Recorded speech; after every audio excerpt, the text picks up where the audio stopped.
long enough to call James Hake. He's a good dude. Shout out to the Hake Report. Hake Report. Yeah, shout out to that. But last time I talked to James, he said that it was kind of psycho to suggest a civil war. At the time, I didn't have a response, but while I was smoking pot, I thought of something. I was like, wait a minute. Didn't in some way it had a part to do? Civil War had a part to do with freeing the slaves. There's some people believe that there were that we can own slaves, and there's other people that wanted to grant every man, be free. So I was thinking, like, if it's psycho to suggest civil war, the last civil war we had is freed the slaves and all that. So you know what I mean? Like, I didn't hear that conversation, but so I'm sure he can hear you now. He'll respond to that. Hopefully. Yeah, he said it was psycho to. Have you been smoking pot this morning?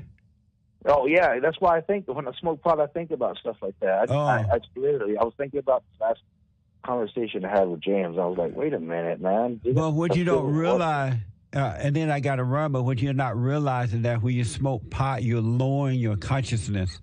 And you think that you see and know what you know, but you really don't. You should do this without the pot. Here's what I recommend for you, Tony. If you're ready to change, if you're not, maybe you got to suffer some more and need more pain. You need more pain because you're not going to be able to see where I'm coming from if you're high already. I suggest you go to www.silentprayer. www.silentprayer.video. Thank you, Chris. www.silentprayer.video and start doing it. And I recommend you do it before you get high. Do it every morning, every night. And before you get high, when you're ready to overcome the fallen state, and you'll see things that start to open up for you. And eventually, once that heart is changed from anger to love, eventually you won't even need the pot. But right now, I understand why you're doing it, but it's because your heart has not been changed and not been born of the Father. But do the silent prayer before you get high. Let me know how it goes. Yes, sir. Yes, sir. And thank you for your time, man. And I hope you and your crew have a good day, man. You too, Tony. I wish you well, man. Call me again, all right? All right, you too. Hey, shout out to the James Hake's report, man. You have a good one. All right, you too, buddy. Amazing. 888-77-53773. Let me take a top of the hour break again. 2 more hours to go. Bible Thought for Thursday. I'm going to get to everybody and their mama. Shout out to HateReport.com from 9 to 11 a.m. Pacific time. Back in a moment.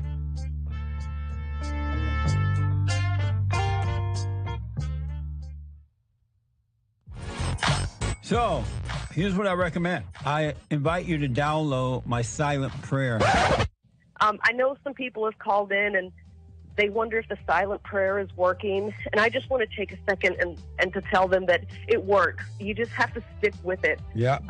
That's the first thing I started doing before I even forgave my parents. And I was so depressed and suicidal at some times that I just would have to stop in the middle of my job or whatever I was doing and go into the silent prayer. And it really does help. Like, I don't have those anymore. Amazing. You haven't seen anything yet. Doubt every thought. Bring every thought into captivity. Just let them all pass.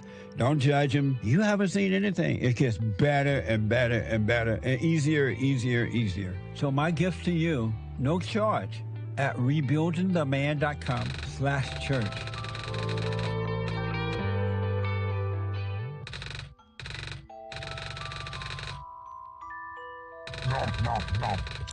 No.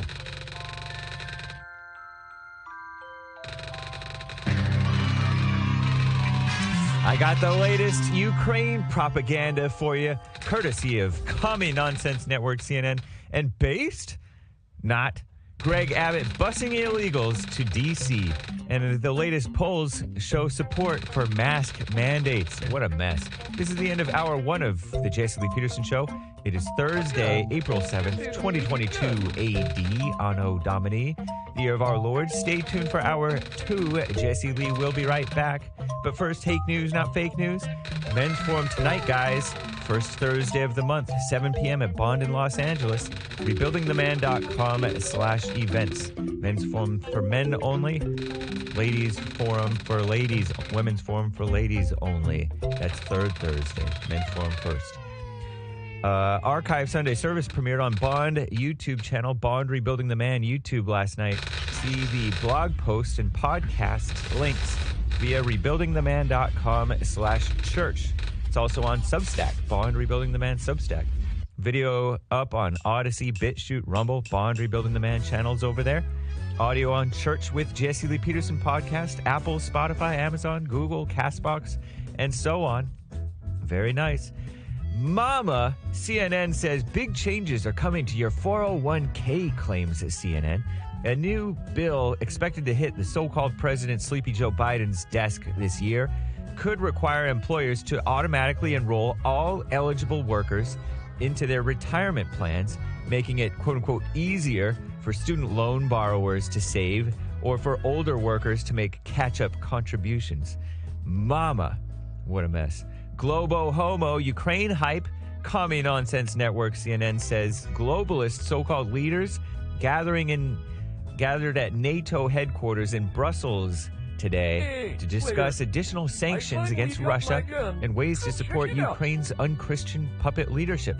Despite Moscow now shifting military focus to the east, NATO's chief said that the war could last years, as Russia still wants the whole of Ukraine. And that's a quote he claimed, really? Without evidence, of course. Major fighting in the east. Regional power, regional military governor of the Luhansk region of Ukraine urged civilians to evacuate some towns. Hundreds of children died in alleged Russian airstrikes, so claimed the lie-loving, unchristian President Volodymyr Zelensky of Ukraine yesterday. Also referencing mass graves found in Bucha or Bucha, whatever you pronounce it. Perpetrators unknown, unconfirmed. Could have been Ukraine's Azov regiment, killing their own people for all I know. Polish President Andrzej Duda said it's hard to deny that Russian forces are committing genocide in Ukraine, following the horrific propaganda images that have emerged from cities like Bucha or Bucha, showing civilians brutally killed. Whatever. The real invasion Americans should care about? CNN, Commie Nonsense Network, reports Texas will send busloads of undocumented immigrants, also better known as illegal aliens, to the steps of the U.S. Capitol. Based Rhino Governor Greg Abbott, just kidding, he's not based, announced that yesterday in response to the sleazy Biden administration ending Trump's scamdemic-era health order that effectively blocked migrants from invading the U.S. Abbott signed the policy directive and said 900 charter buses assembled for the operation. The Republican governor is up for re-election this year, so it's just a stunt, I'm guessing. He's been a vocal critic of Sleepy Joe Biden's immigration policies, though. All talk, no action, right? And the administration's move to lift the order is known as Title 42, which is ending May 23rd. As you may know, our greatest president, Donald J. Trump, implemented the order Title 42 at the beginning of this China virus pandemic, blocking illegals from entering the U.S. as a means to help prevent the spread of the virus. Illegal supporters and corrupt public health officials, experts anyway, called Trump politically motivated, but no, it's them. China virus, FDA vaccine advisors working on a new plan for China virus shots. Unclear how often booster doses are quote-unquote needed. Companies including Pfizer, BioNTech, and Moderna developing variant-specific vaccines. Future vaccines may be completely different formulations. And a poll shows a 59% majority say people should continue to wear masks in some public places to avoid another surge.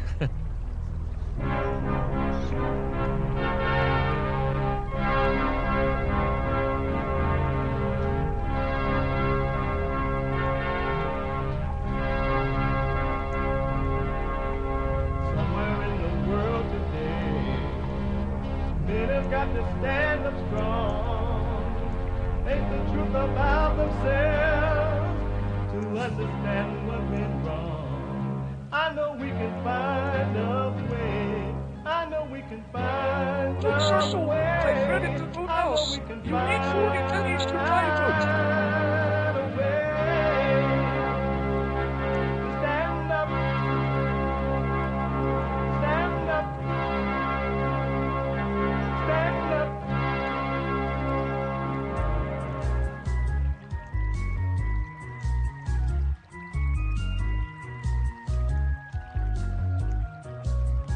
Uniting the races with truth instead of dividing them with lies. We're also rebuilding the family by rebuilding the man.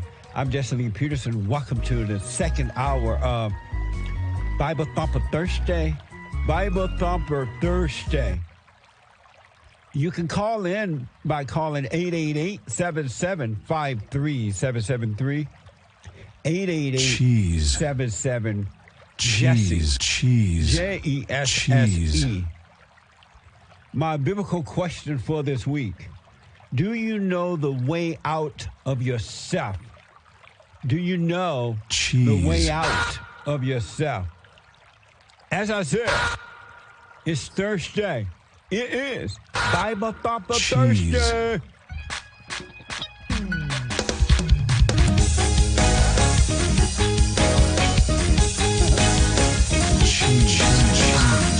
It's a scene you don't expect to see at a Sunday church service, a fight in the pulpit. It's a disgrace.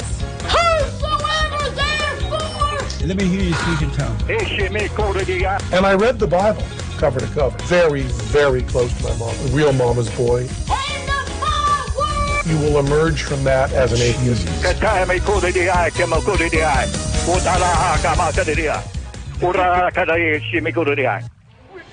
What did you just say? Mate, now you see why Christians are so weak. The churches are a mess. All that mess. It's just mess. Anyway, don't forget to follow, like, subscribe, share, and all that stuff, right? Follow us on Gab, Rumble, and Trovo. Listen to the show if you're traveling, on vacation, or wherever, at work, wherever. Go to the listen line on TalkStream Live, 717-567-4971. 717-567-4971. And we're streaming on cozy.tv/JLP. Cozy.tv/JLP. Also, we're streaming on Odyssey. ODYSEE.com/@Jesse Lee Peterson. Odyssey. ODYSEE.com/@Jesse Lee Peterson. If you didn't catch the first hour, you can podcast the show. Podcast all the shows. Showing you how crazy these people are on the Bible Thumper people. And how they're preaching in the church that this woman, this black liberal female, look like she's going to be nominated to the Supreme Court, not because she's qualified. She is not qualified. It's an affirmative action, baby. And but these preachers carrying on about it. But what's even worse is that you can't rely on the Republican representatives either. They're just like the black preachers in the pulpit. Really. It's the same. No different. And I just want to give you an example of the state of the Republicans. And this woman, brown woman, is a perfect example. And you heard the preachers carrying on, right? Well, this is from C-SPAN. Lindsey Graham. Why don't they vote out Lindsey Graham? Lindsey Graham is fine. Why don't they just vote him out over there in Carolina, wherever he came from? He's part of Carolina. I don't know if north or south or the whole thing. But they need to get rid of this guy. Why they keep... It's like the blacks that keep re-electing Maxine Waters and all these black Democrats that they keep putting in over and over and over again, and they're just awful. They're about themselves and not about the people, right? So Lindsey Graham is, quote unquote, a Republican from South Carolina. And I don't know why these people don't get rid of this guy after all this time. So this is from C-SPAN. Lindsey Graham made a point to highlight this woman, Kentenzi, whatever her name is, who... Oh, I'm sorry, yeah. All the same. But Lindsey Graham made it a point to highlight Judge Janice Brown. And most of you probably don't remember her. She was Judge Janice Brown, whose confirmation was stalled by Biden and the Democrats back in 2003 after being nominated by George W. Bush. Watch this. Do you know Janice Rogers Brown? She was a judge on the court that I now serve. She was the daughter and granddaughter of sharecroppers. She was raised in Alabama under Jim Crow. Despite this adversity, she put herself through law school as a single working mother. That's pretty impressive, isn't it? Yes, Senator. Do you realize that she was filibustered for 2 years when she was appointed to the D.C. Circuit? I didn't know that. Did you know that Joe Biden actively filibustered Janice Rogers Brown? I did not know that.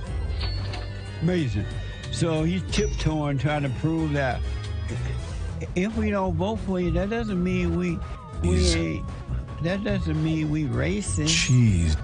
If we don't vote for you, right?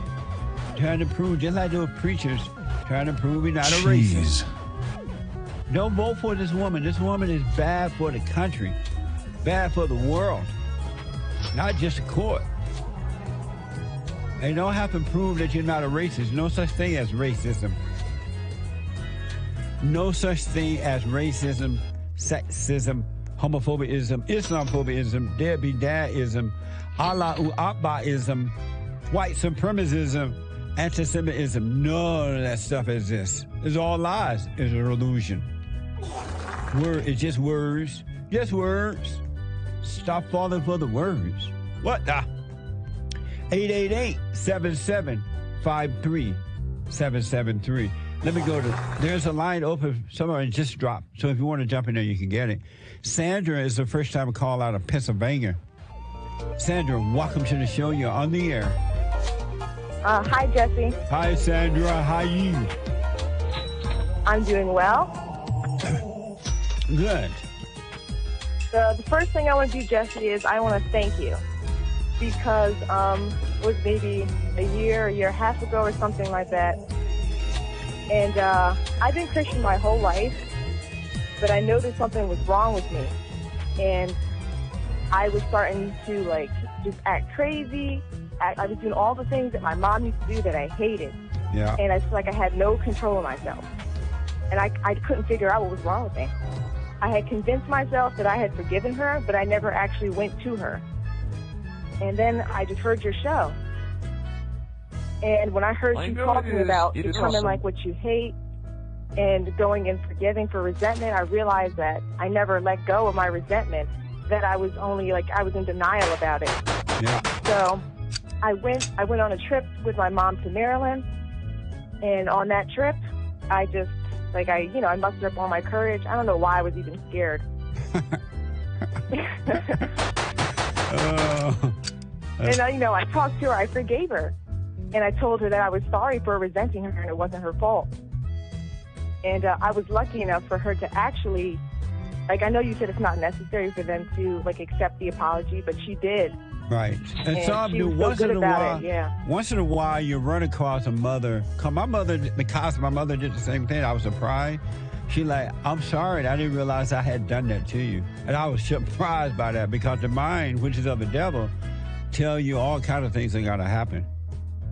Yeah, see, I don't even know why I was afraid, because then after she said it, I realized that it was obvious that, she would have not purposely do that to me. She's like, I never meant for things to go that way. Absolutely. Amazing. It was amazing. I changed, Jesse. It was so crazy how I was getting worse and worse, and I couldn't figure it out. And it was like you said, everything was amazing. And it also got rid of all my anxiety, and I was no longer like randomly, feeling depressed. It was amazing. Yeah. All that stuff is of the devil. It's not of God at all. And it's abnormal for human beings to feel and go through that stuff. But until you overcome that anger, you will not be able to help yourself. Yeah, and I wasn't able to help myself. It's true. Yeah. Amazing. Even though I knew it was wrong. Yeah, that's right. That's what Paul in the Bible is saying. I knew it was wrong. I couldn't help myself. I didn't want to do it, but I did what I didn't want to do. But that's right. That's exactly how it was. Yeah. Verbatim what you were saying. Yeah. Amazing. Yeah. I also I have a question for you, Jesse. Okay. Well, I might have two questions, but is it normal for like women to have anger? Like, is it going to be forever for women, or will it slowly go away? And do I need like a man to always like take me out of my anger and correct me? Like, I don't know. Good question. It's abnormal for women to have it. And if women were to see, as you're doing, you're working on yourself, you're seeing that you had this anger, you went to your mother, and then now your heart is changed from hate to love. Now all you have to do is just live your life and let God destroy the ego nature that you had identified with for so long. And it's painful, but He'll destroy it and you'll be fine. Women don't have to live in anger either. They can be born of the Father by seeing that they're wrong and forgiving their father and their mother, and they'll be fine as well. Okay. Because you can't rely on anyone else to keep reminding you of it. You have the Holy Spirit, you have God with you, and He will do it on your behalf. Okay. That makes sense. Yeah. Are you doing the silent prayer morning and night? No. Well, suffer. What the? Suffer and die. Why not? Why are you not doing it? I don't know. I guess there's no reason. No reason to do it? No reason that I'm not doing it. Are you aware that you're not doing it? Do you know that you're not doing it?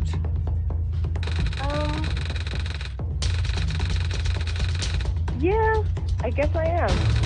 And so knowing that you're not doing it, what does the devil tell you? Oh, maybe telling you that it doesn't matter if I do it or not. And you're listening to the lie, huh? Yeah, I guess I was. Yeah, I highly recommend, Sandra. Did you go and forgive your father as well? He passed away when I was 8. Oh, okay. I highly recommend that you do the silent prayer morning and night, and then you're going to grow and grow, gradually grow, and then you're going to find yourself, even during the day while working and stuff, or wherever you are, you find yourself less and less in the imagination. You need to, you really, if ever you need a God, you need Him now. And do the silent prayer so He can bring you out of the darkness. And He will bring you out. Be patient. And now that you've gone and forgiven, your heart has changed to love. He's with you. And the light, which is God, will bring you out of the darkness. Okay. All right? All right, Jesse. Thank you, Sandra. I appreciate your call. Call me again. All right, I think I will. All right. All right, have a good day, Jesse. You too. Thank you. You too. Amazing. Josh is out of Georgia. Georgia on my mind. Josh, welcome to the show. You're on the air. Hey, thanks for having me on, Jesse. Yes, sir. All is well. Josh, how are you? I'm doing fine. Good. Doing fine. Right, I was calling to answer the biblical question.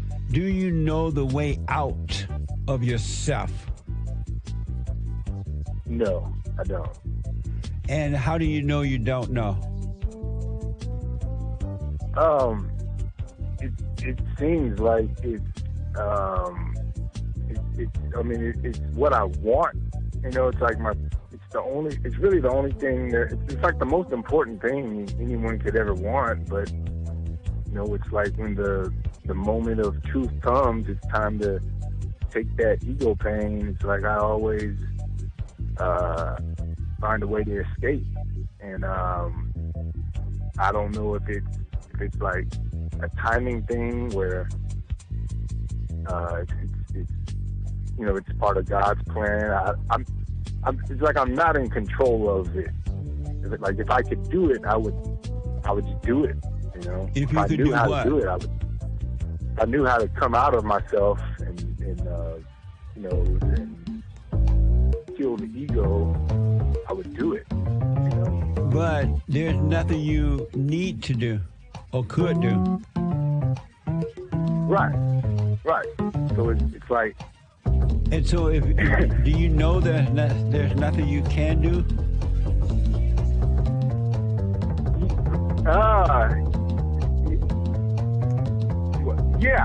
Yeah. But I mean, if you know that, then why are you saying that? If I knew what to do or something like that, you said. It's like, okay, so the question is, do I know how to come out of myself? What? Do you know the way out of? Do I know the way out of myself? Do you know the way out of yourself? Right. So, seems like if I knew it, I would follow it, but I don't. Right. And I heard Katrina, it's like Paul, like do what you don't want to do. But I don't know, it just seems like my ego that always wants me to tell me that I know. Like I know, I kind of intellectualize you sometimes, and I don't want to be cocky or like I know what to do. That makes sense. If that makes sense. What and when you said that you don't want, and again I forgot exactly how you put it. You don't want to face your ego or something like that. What do you mean by that? Like in the middle of the night when you wake up and you can't sleep and do something that, you go to the refrigerator and eat a whole bag of shredded cheese, just to escape. Oh, you do that? Yeah, I do that, because I can't sit in that, you can't sit in that ego pain. Why not? I guess I'm weak, So I'm aware of it when it happens, but I don't know, when you all alone, in the middle of the night, it's like, that's been my, maybe I'm growing, but that's been my experience so far. Maybe you're growing. When you say maybe you're growing, what do you mean? I'm growing stronger to the point where at least, like now I'm aware of it. I'm aware that I'm escaping, but I know I should be relaxed in the pain. What do you think will happen if you just relax in the pain and let it happen? What do you think will happen?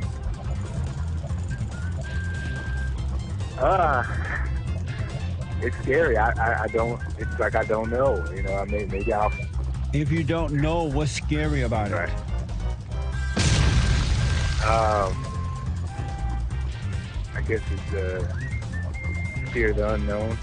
But it's like I have nothing to lose. But I don't know. Maybe I'll freak out and like have some kind of breakdown or something. But that's what I mean, I think I'm to the point now where, like, you know what? If I spaz out and have some kind of start having hot flashes or whatever, so be it. So who is that's coming up with all those ideas? Yeah, it's the enemy, my ego. And so, how do you know that your ego, the enemy, coming up with those ideas? It's usually after that happens that I recognize, that was the ego lying to me. But in the moment, it's like I'm not fast enough to catch it yet. It's like But now that you know that, as you said, the enemy that's lying to you, why not just relax and go through the pain that if you want to be free, why not just go through it knowing that that's the enemy telling you all these lies? Right. No, that was a question, not right. It was a question. It wasn't a statement. Why? Here's why. When the time comes, it catches me off guard, and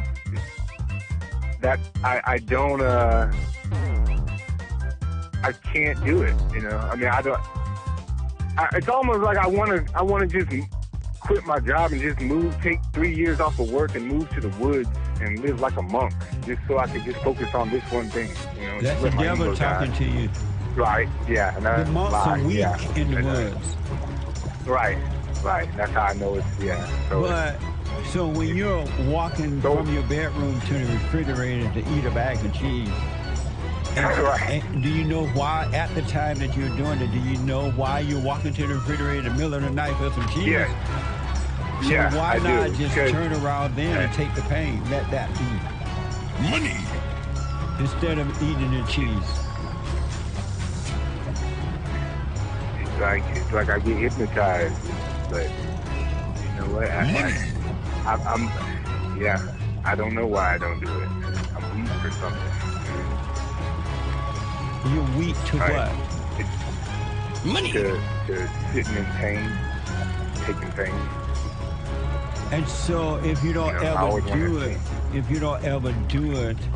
how will you ever be free?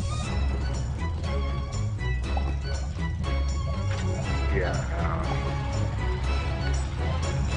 I won't.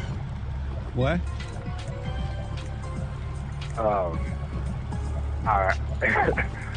Yeah, if I don't ever, I will never. I guess I will never be free. You know, it's like it's a mixture of. Am I able to do this, or do I let God work through me to do this?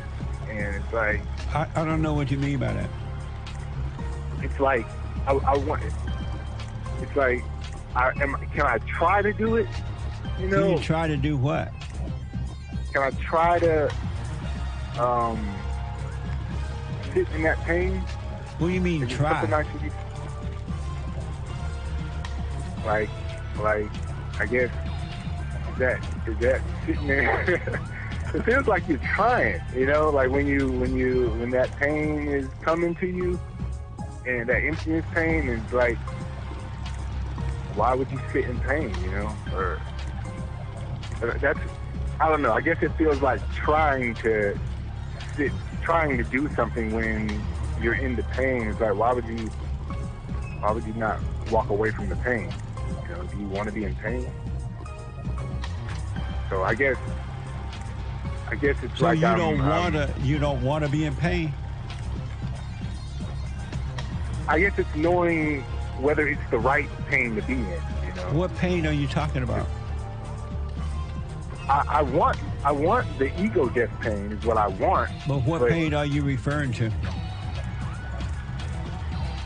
I guess I have a hard time distinguishing between, you know, practical pain and ego death pain. What's a practical pain? Like I can, like, I guess moving to the woods and living like a monk is practical pain. What made you think that? Painful to do that, you know. But have you ever done that? You know, working out is kind of painful. Have you ever gone to the woods and sat there like a monk? No. So how do you know what that's like then? I don't. But why you say that that's painful or whatever you said? If you don't know what it's like, you never did it. How do you know what it's like? I guess it's what it would seem like it would be. And where did you get that idea from? I mean, I've been in the woods alone. Where did you get that idea from when you said that's what it seemed like it would be? Okay, the ego gave me that idea. How do you know that? Right. It's just a lie. How do you know? You can tell it. You can tell it. Why do you believe it then? I guess at the time I believed it, but now that I look back, reflect on it, think on it, now I see that that's a lie. So what do you think the ego pain is?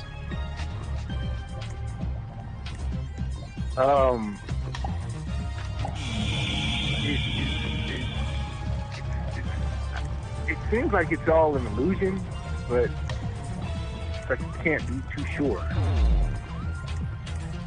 And what makes it seem like an illusion? It's like having a nightmare, and how do you know if you've never done it?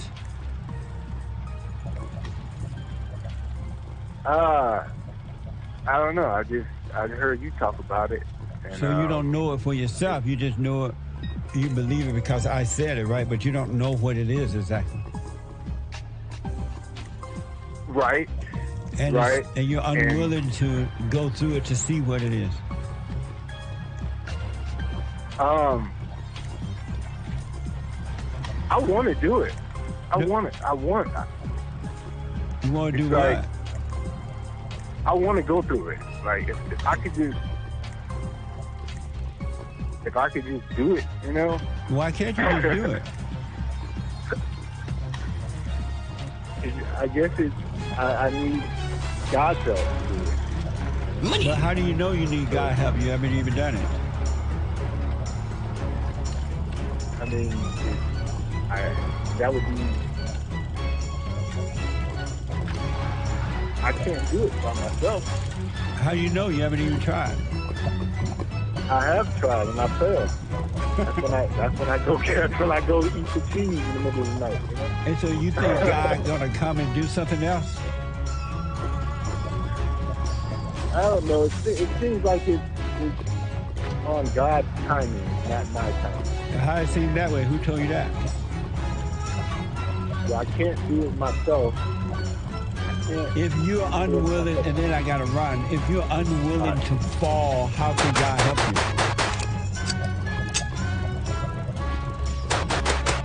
Yeah, I guess. Yeah. No, that was a question. Right. No, that was a question. You can't help me. So you said you guess you need God help or something like that. But if you're unwilling to fall, how can God help you?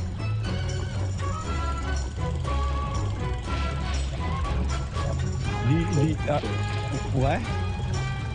Yeah, I suppose he can't help you. Do you want God to help you fall?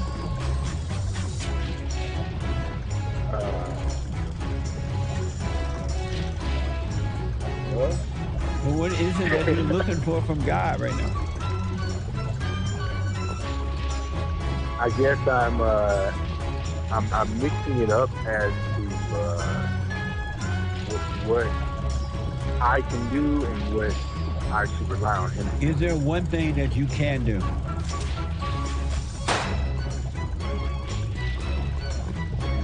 Doing nothing, doing something. No, that was a question. Is there one thing you can do, Josh? Yes. What? Doing nothing, right? Josh, is there one thing you can do? No. How do you know that? It seems like doing nothing is doing something, but doing nothing is... Are you doing the silent prayer morning and night? Yes. Every morning, every night? Yes. All right.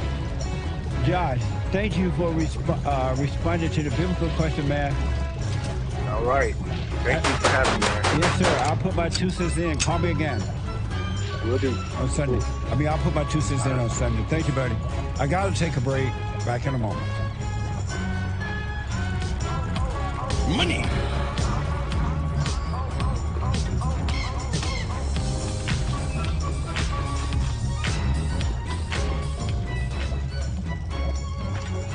I have books that are amazing. I highly recommend you get them. The 7 Guaranteed Steps to Spiritual, Family, and Financial Success Guide Even if you're not starting a business, but you have a job, or you're on welfare, it can help you if you do. Be doers of the word, all right? From rage to responsibility. From rage. That's what I write about in the first chapter, especially how I overcame.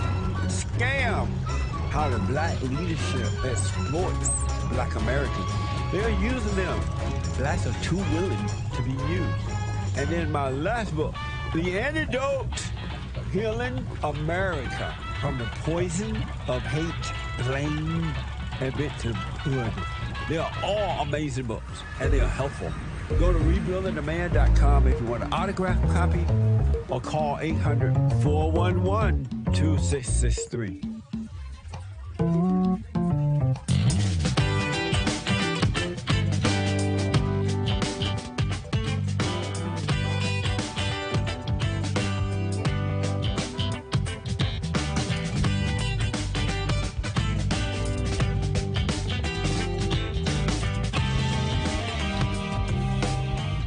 Quick announcement.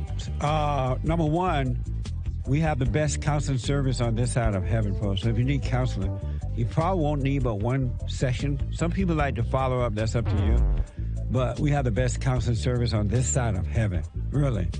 And you can go to rebuildingtheman.com, rebuildingtheman.com.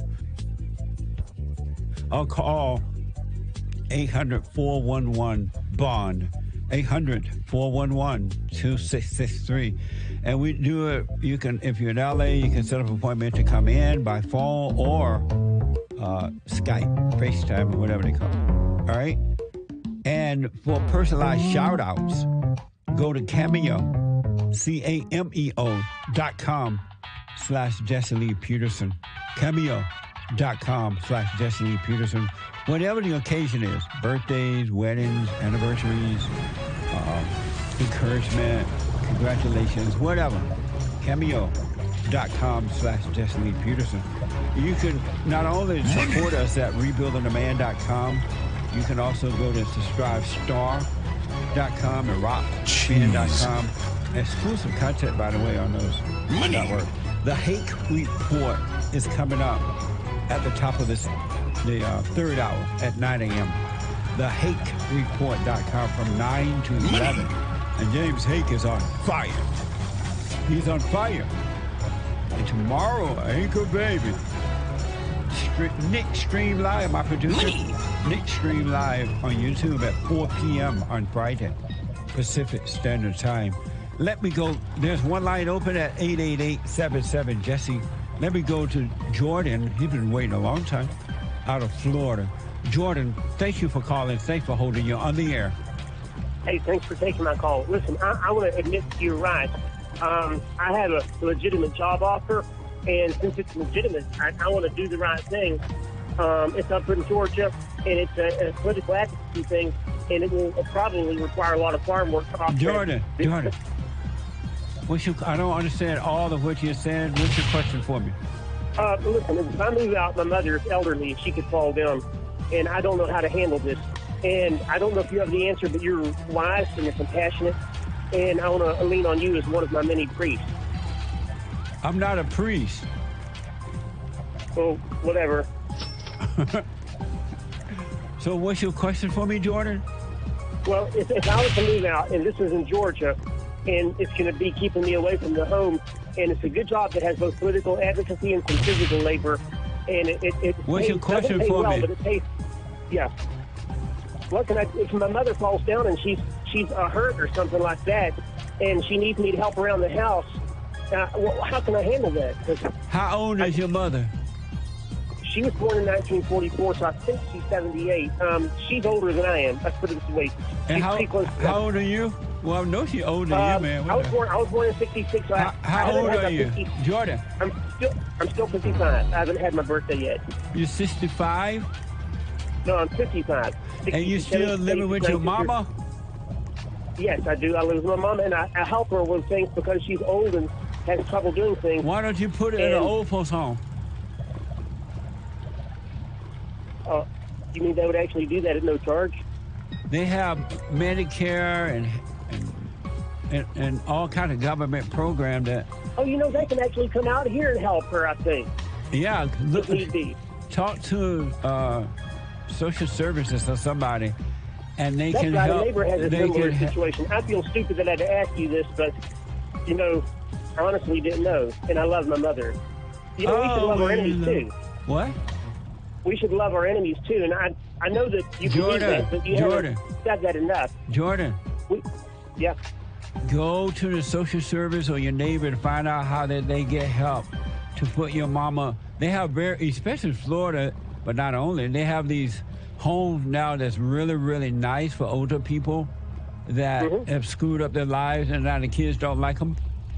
And they have all kinds of places, beautiful lawn, and the old people can walk out there, sit out there, look crazy, and the nurses watch over them 24 hours a day. Why don't do what you want, but why not do that and go live your life, man? You're getting old.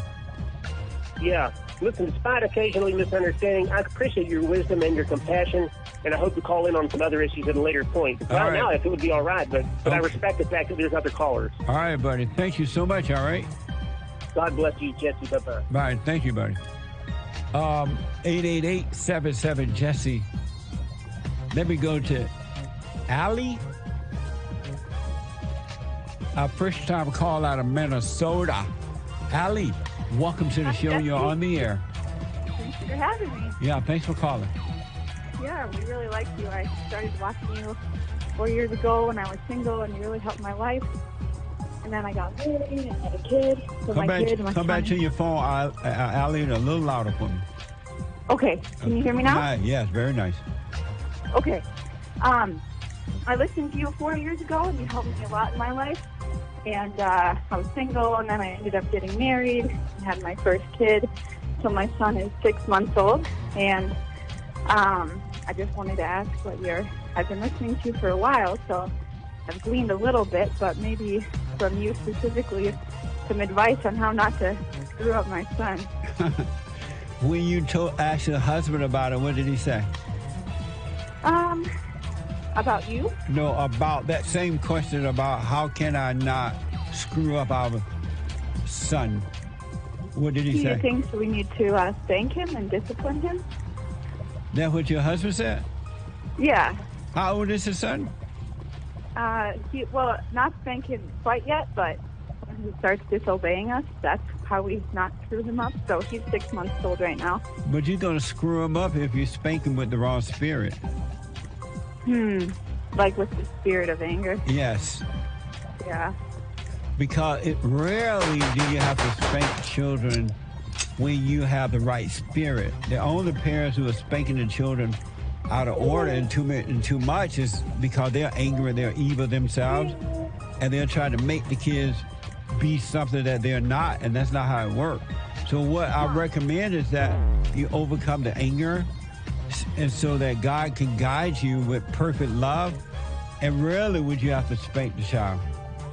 Huh. That's kind of cool because he senses our true love, not anger. Yes. We want him into whatever we want him to be. Yes. Because right now he is a perfect love. He's not been traumatized yet, I hope.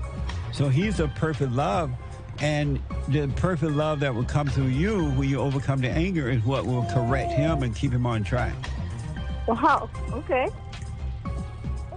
Okay. So you don't think, when they get older, and when they say, Dad says, okay, it's time to come to the table, and they start throwing things in the kitchen or something. Is that that's never happened, but why are you thinking about all that now when it doesn't even exist? Oh, that's true. Why are you thinking about something? Why are you in time when time doesn't even exist? Why not just be in the present and deal with what's happening right now in this moment? Okay. So one thing that's happening right now... No, that was a question. That was a question. Why are you thinking about all those things which doesn't even exist at this point? I guess I want to plan for them, so in the moment I know what to do. But how can you plan for something that doesn't exist? That's a good point. No, that was a question. You can't plan for it. So why are you doing it then? Money. Probably out of fear. Like, the question was, how I don't want to screw him up. So there's probably a fear in me to screw him up. So I want to. It's truly a fear. You're right about that. And why do you have fear? Huh. Why do I have fear? I guess I've always thought it's because I don't trust God totally, perfectly. You thought that you have fear because you don't trust God totally and perfectly? Yeah. What does that mean? Well, if I trusted him, then all things work out, and How do you know? How do I know what? That if you trusted him, all things will work out. Because it has. Even if I don't trust in him, my life's always worked itself out. So why have fear then? If things are working out anyway, why do you have fear? So maybe it's illogical because I'm not listening to the right thoughts. Maybe, or what? It's that. That's right. I have thoughts that are fearful, and then I listen to them, and I think they're the truth. Have you overcome the anger yet? Not totally. I still get angry sometimes. Have you gone and forgiven your mother? I have, yeah. How about your father? Yeah. And so what causes you to get angry now, and how do you deal with it when it happens? Try to calm down. I got angry yesterday for something really little. I usually don't. I think what causes me to get angry? What made you, if you can say, what made you angry yesterday? Yeah, that's a great question. Man, I was in my kitchen with my husband.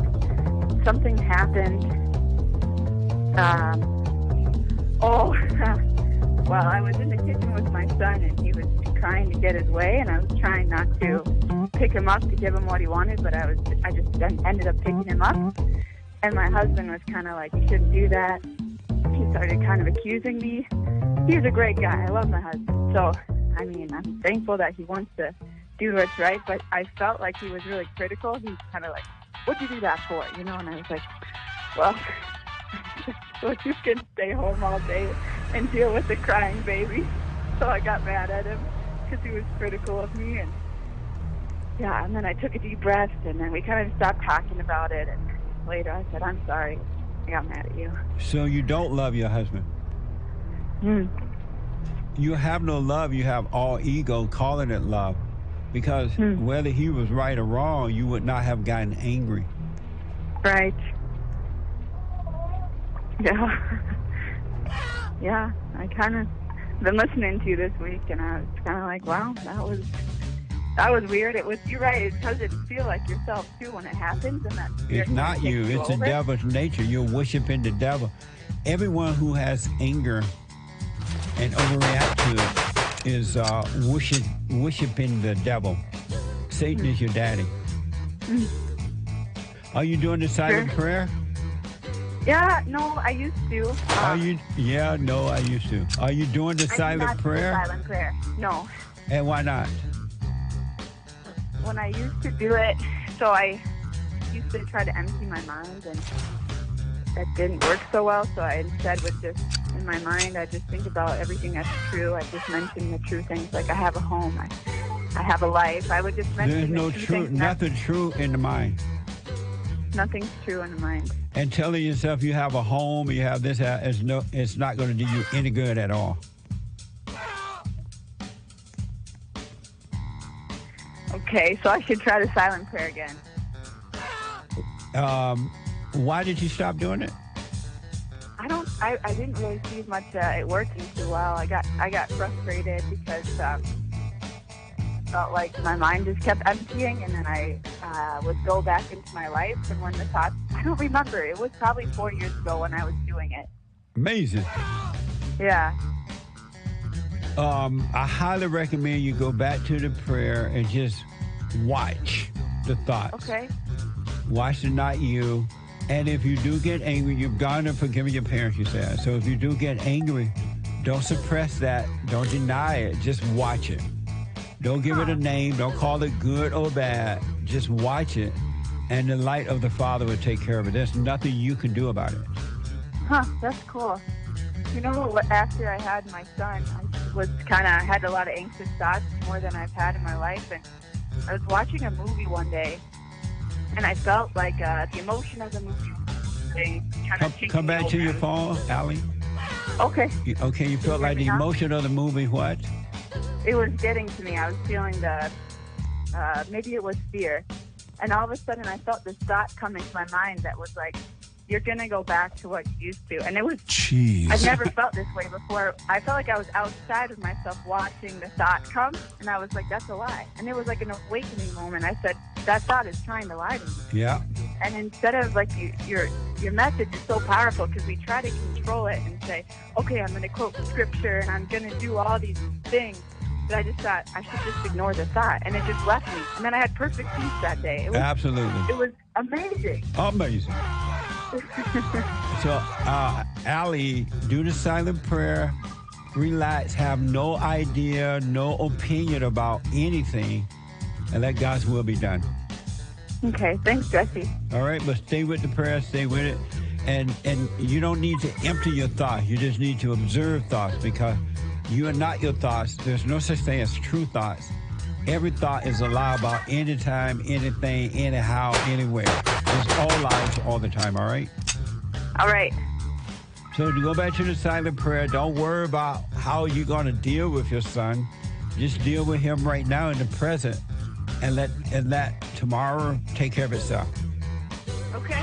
All right. Thanks, Jesse. Call me again. I wish you well. Okay. Right. Bye. Right now. Amazing. 888-77-JESSE. Let me do some super chats. I haven't done super chat, did I? Super chats. Sorry about that, folks. Super chats. Yeah. Super chats. Oh, we haven't done any, huh? No. What a mess. All right. Thank you. How are you, Chris? I'm doing very well, Jesse. How are you? All is well, sir. And good morning, chat people. Good morning, super chatters. Yeah. What's up? Super chat people. We've got a few here from yesterday's Sunday service archive. We've got Madi Ubaldo says, I love and appreciate all. Thank you. You too. Joshua Boykin, no message.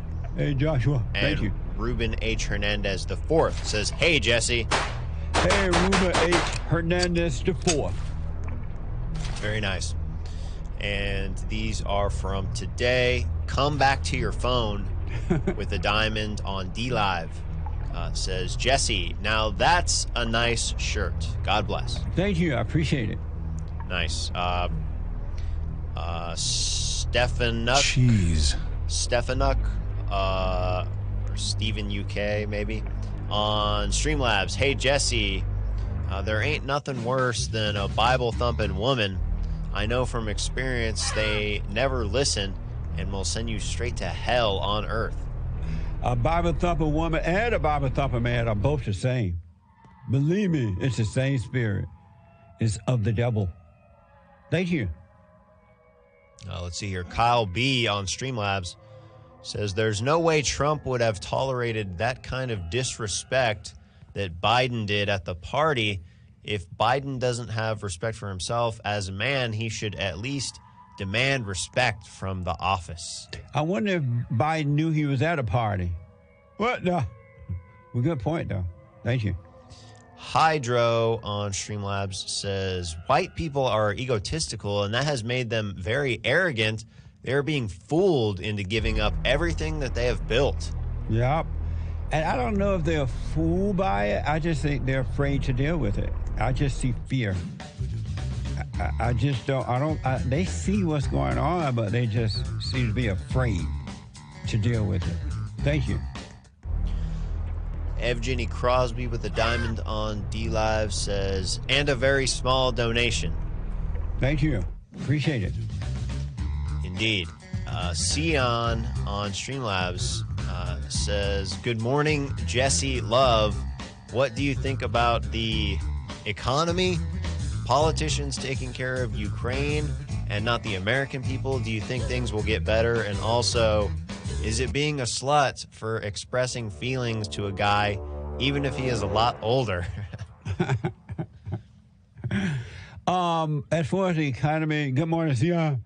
As far as the economy, it's bad. And I believe it's worse than what they're telling us.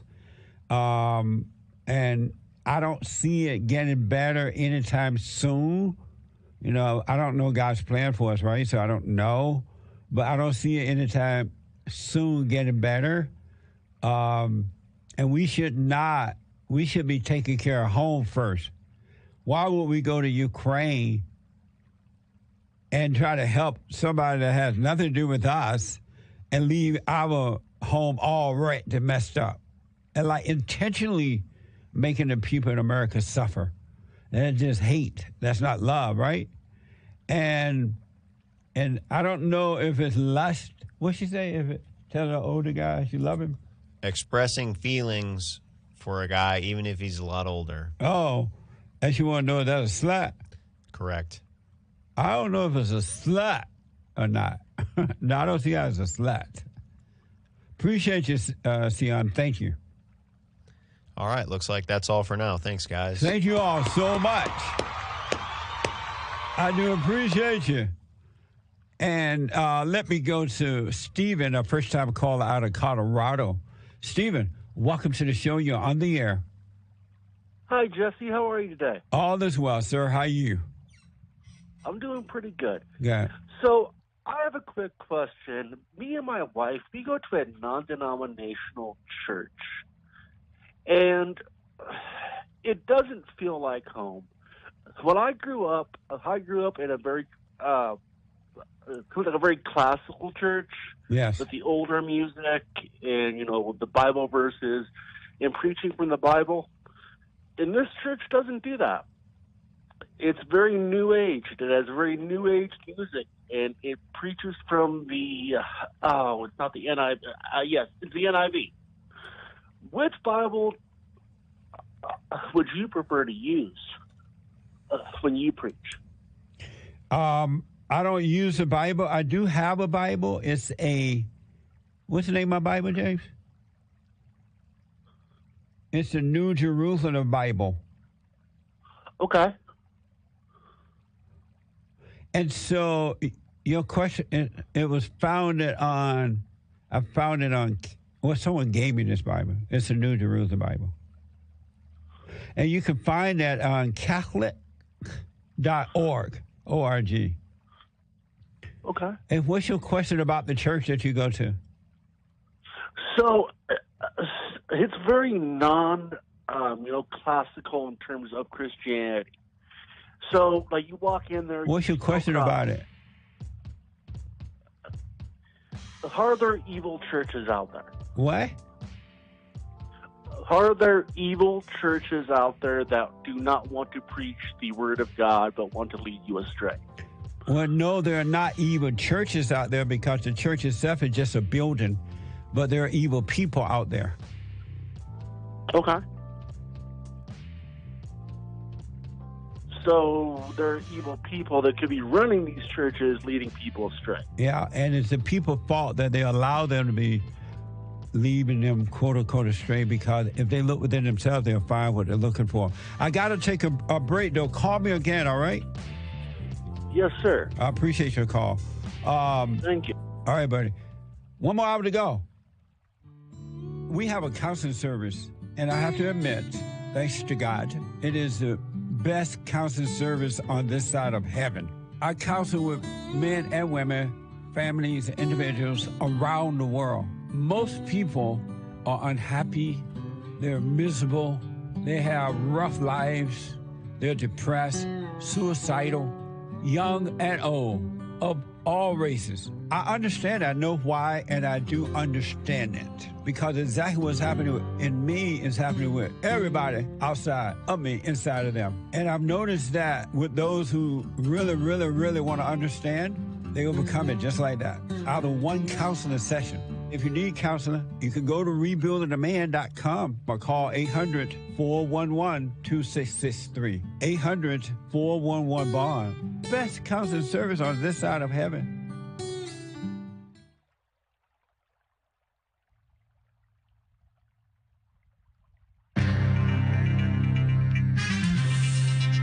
climate hype, the mainstream media and the UN, the evil United Nations, are out of control. Wash your fruits and veggies, people. Rinse them, that is. This is the end of hour 2 of the Jesse Lee Peterson Show. It's Thursday, April 7th, 2022 AD, Anno Domini, the year of our Lord. Stay tuned for hour 3. Jesse Lee will be right back. But first, Hake News, not fake news. After the Jesse Lee Peterson Show, do catch my show, thehakereport.com. Not live on Cozy at this point, but JLP is findable via cozy.tv/JLP. Men's Forum tonight, guys. First Thursday of the month. 7 p.m. here at Bond in Los Angeles. Not recorded, not streamed, totally private, but they are excellent. Go to rebuildingtheman.com/events if you need info. Suckers for Propaganda. Commie Nonsense Network reports so-called Americans are far more likely to say the so-called climate crisis is a threat after facing recent extreme weather, per a new Gallup poll. 1 in 3 say they've been affected by extreme weather in the past 2 years, and 78% of those believe the effects of climate change are already unfolding. Suckers. Earlier this week, the evil UN's corrupt IPCC, Intergovernmental Panel on Climate Change, warned the world must make immediate transitions away from fossil fuels, whatever that is, toward renewable energy like solar and wind power to limit the impact of the imaginary climate crisis. Otherwise, the West is destined for more drought and heat. The oceans will continue to inundate coastal communities, and extreme weather will become more deadly than it already is. The good news is the U.S. recently already hit a major renewable energy milestone. Wind power was the second highest source of electricity for the first time since the Energy Information Administration began gathering data. Rolling my eyes. And I think that's why Texas had freeze-outs and major blackouts like a year ago, right? I think so. Not sure. Scapegoating the gas prices. CNN shares this quote, "You are ripping off the American people." That's a quote from California Democrat Representative Raul Ruiz, criticizing the CEOs of several major oil companies for declining to reduce dividends and buy stock buybacks to lower oil prices. During a hearing yesterday, some Democrat lawmakers also criticized a number of companies for their investments in Russia, arguing those projects have helped fund Putin's war chest. Rolling my eyes, right? Go Russia. Produce with the most and least pesticides. CNN reports, "We've all eaten a strawberry or grape straight from the container at least once without rinsing it. Don't be ashamed," CNN says. "Just learn why you should wash all your produce and consider buying organic, especially if it's one of the dirty ones." Strawberries and spinach continue to top the annual list of the dirty dozen fruits and veggies that contain the highest levels of pesticides, followed by 3 greens, kale, collard, and mustard, nectarines, apples, grapes, and bell, and hot peppers, according to the Environmental Working Group's 2022 Shopper's Guide to Pesticides in Produce. Cherries came in 8th this year on the list of the 12 most contaminated foods, with peaches, pears, celery, and tomatoes rounding out the list. But don't stop eating these foods. They're full of vitamins, minerals, fiber, and antioxidants needed to battle chronic disease, experts say. Being exposed to multiple pesticides, even at low levels, is supra-additive, with each pesticide having more of a health impact than it might in isolation. Pesticides can supposedly impact the nervous system, irritate the eyes and skin, interfere with hormonal systems in the body, or cause cancer, so claims the EPA, that's the corrupt Environmental Protection Agency. Babies and children are especially vulnerable to pesticides, experts claim, because the damage the chemicals can cause to the developing brain, also the endocrine system on unborn babies. What a mess. Who the U.S. is going after now? The sisters Putin. The far-left female-run outlet The Skim reports, yesterday the U.S. government sanctioned Russian President Vladimir Putin's daughters, Katerina and Maria. The ladies are in their 30s, rarely acknowledged by the Russian leader, but the U.S. is targeting them, accusing them, without evidence, of hiding Putin's wealth. I'm James Hake, now on to JLP, Hour 3.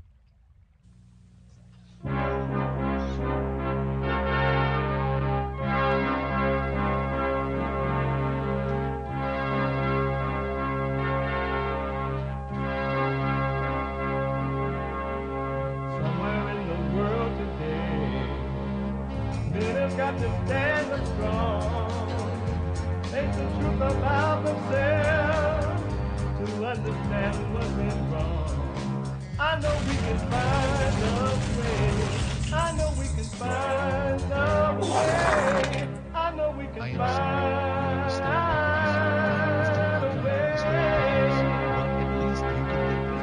up. Stand up.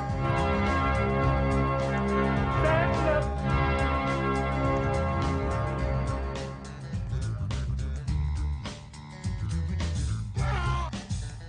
Uniting the races with truth instead of dividing them with lies. We're also rebuilding the family by rebuilding the man. I'm Jesse Lee Peterson. Welcome to the third hour of Bible Thumper Thursday.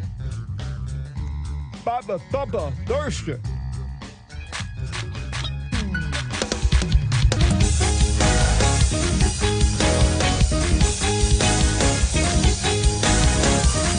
It's a scene you don't expect to see at a Sunday church service, a fight in the pulpit. It's a disgrace. Whosoever therefore... Let me hear you speak in tongue. And I read the Bible cover to cover. Very, very close to my mom. The real mama's boy.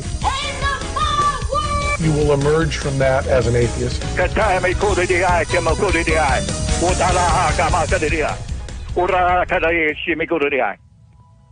What did you just say?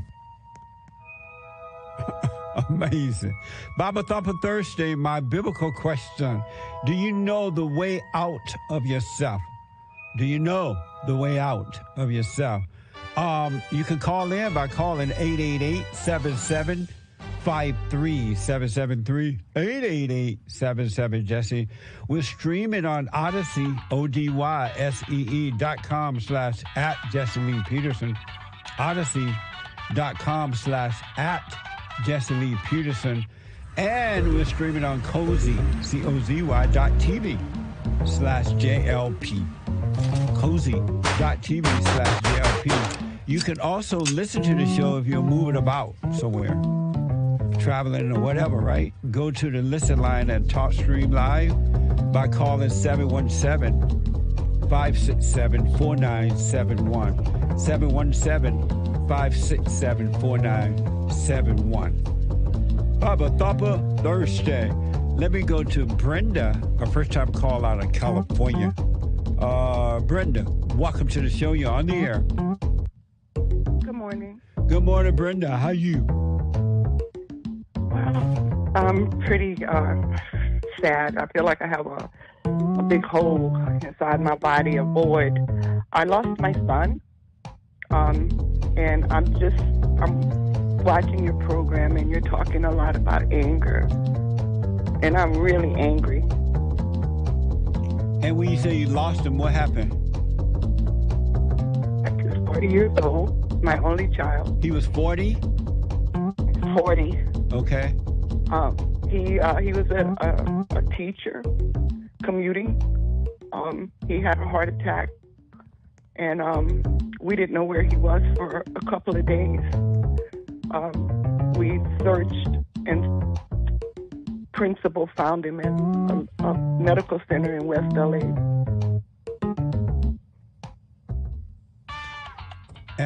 And so he, 40 years old, died of a heart attack. He had a blood clot. I firmly believe, I'm not going to say what I'm thinking. He had a blood clot. Oh, okay. And he wasn't in bad shape, sir. He was a coach. He coached high school football. In fact, he was on his way to the high school that day. Yeah. Was he living with you or on his own? No, he was married. My son has been on his own since he was 18. Nice. He graduated from high school, did 4 years of college. He had just completed a certification to teach mathematics. Nice. And he was a music teacher. He was a really, I didn't know that he had affected the community and the kids, but I found out. He never bragged about how he affected people. Yeah. And so you say you're mad about it and you have a void? Oh, I'm so broken right now. I tried to, we tried to do our best, and I think we did. My son was respectful, never went to jail. You know, was not one of the things that was brought up was he was not prejudiced. His students were an array of races. And when you say you're broken, what do you mean? My heart, sir. And what does that feel like? Like I have a void inside of me. And when I see people like families, it makes me sad that he's not going to enjoy. I see his daughter, like she just had a birthday, and, you know, it wasn't fair. My mom turned today. He would have already called her. Your mother did what? She had a birthday today, oh, and okay. he always called her. Last year we visited my mom, and we live here in California. She lives in Louisiana, and seriously, he walks in the house, and my mom has been diagnosed with Alzheimer's. But she recognized my son right off. That's the relationship he had with people, not just us, but people. And why do you? How's his wife dealing with this? She is in shock. She's in therapy. But she's, you know, when you're younger, just like a broken bone, you have a tendency to bounce back. I believe that she can bounce back. She's a really nice young lady, very nice young lady. And why do you have a void? Because although I did not live with my son and I were really, I was close to him. There's no other way to put it as a mother. But I always knew that, you know, at a certain time, a woman can't train a young man. And so I always made that known to him that, you know, and he had good mentors. Why do you have a void? I miss him. I just, as a mom, you want to know where and what happened.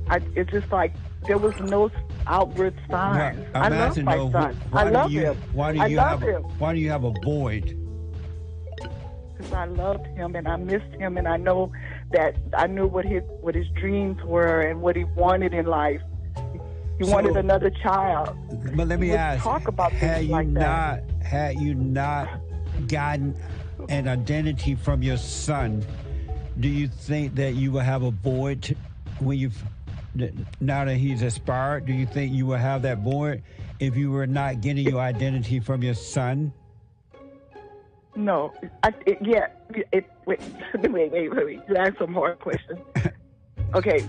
If I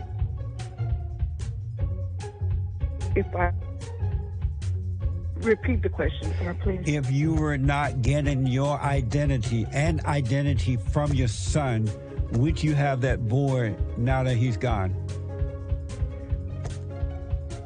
I don't believe I got my identity from him. Well, why would you have the void then? Why do you have a void because he contributed happiness.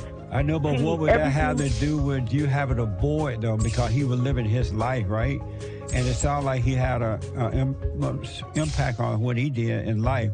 But why would you have the void by him living his life and doing his thing?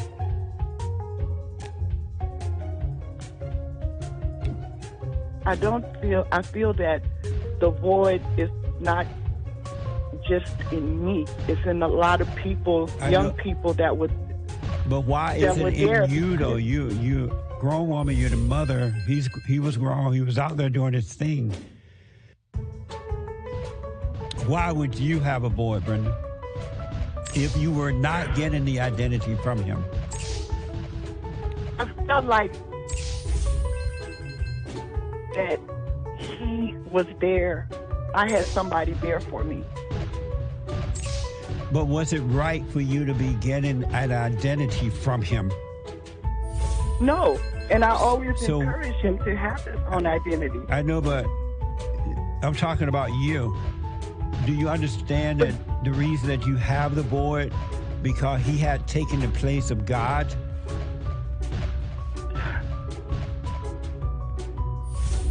I thought about that. And so what do you think about that now? Do you realize that that's what happened? I'm sorry? But I always would thank God for making my son the person he was, because he was like representing God here. But still, that you still use him as a God. You got your identity from him. And now that your God is gone, you have nothing.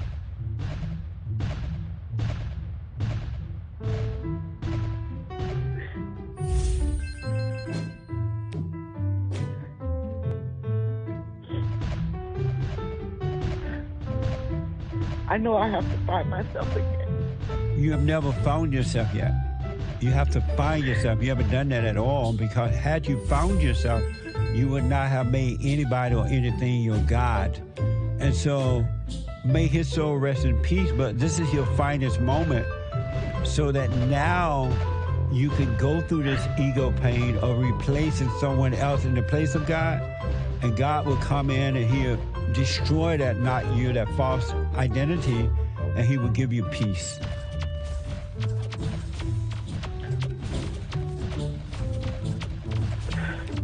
Okay. Does that make sense? Yeah. Because I can tell you that had you not had that relationship with him in that way, and he should have aspired, you would have you would shed some tears for a few days, but you'd be done with it, because you would still have peace, and you would appreciate having your son. And now that he's gone, you would know he's fine, and you would be fine. It wouldn't feel like a loss. But you know what, sir? Yes. In this parent group that I'm in, parents who lost a child. Right. They have kids. They have a lot of kids. Too many of them that die of fentanyl poisoning. Right. Suicide. And let me tell you, all the parents, no matter how their children, however they die, they feel this loss. Yeah. And it's hard to explain, but it's real. And I know from the beginning, I remember I told of someone that I have felt like my legs and arms cut off. Yeah. And I had to learn to live again. And I immediately felt that after he died. But it's like as time goes by, it's 6 months now. It'll be 6 months on the 18th of April. It gets harder and harder. Right, because you're looking at it in the wrong way. Now, 6 months is too long for you to be in this type of condition over your son expiring. But because of that void now, because your God is gone, Satan is causing you to carry on until he can convince you to take your own life. But if I were you, I'll wash away the tears and allow yourself to go through this ego death yourself. That's not you. And you'll rise and you'll be fine. Then that void will be fulfilled with the perfect love of God, and you'll be fine. You can live your life. And then you will put no other God before God. You know what I'm saying? And this is your finest moment. I recommend you wash your tears, stop feeling sorry for yourself. Your son is gone. There's nothing you can do about it. Be grateful for the time you had with him, but be grateful that you're seeing you have made him your God. And all the tears that you're crying and carried on is just anger. You have rage. It is. Yeah, and that rage it's the same as the tears you'll find. They're not real. It's evil. You need to drop the rage so you can be free.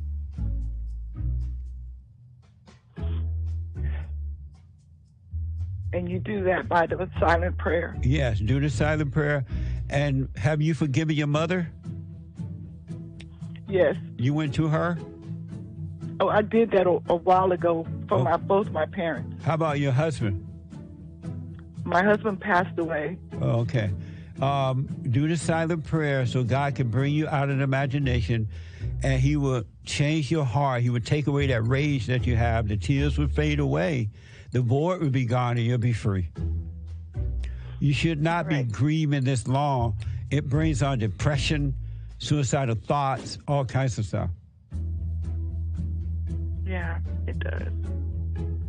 Thank you for your time, sir. You're welcome. So do the silent prayer and just relax. I will. Thank you so much. And one last thing, you're welcome, but one last thing, just know every thought you get is all a lie. It's not from God. They're not from you.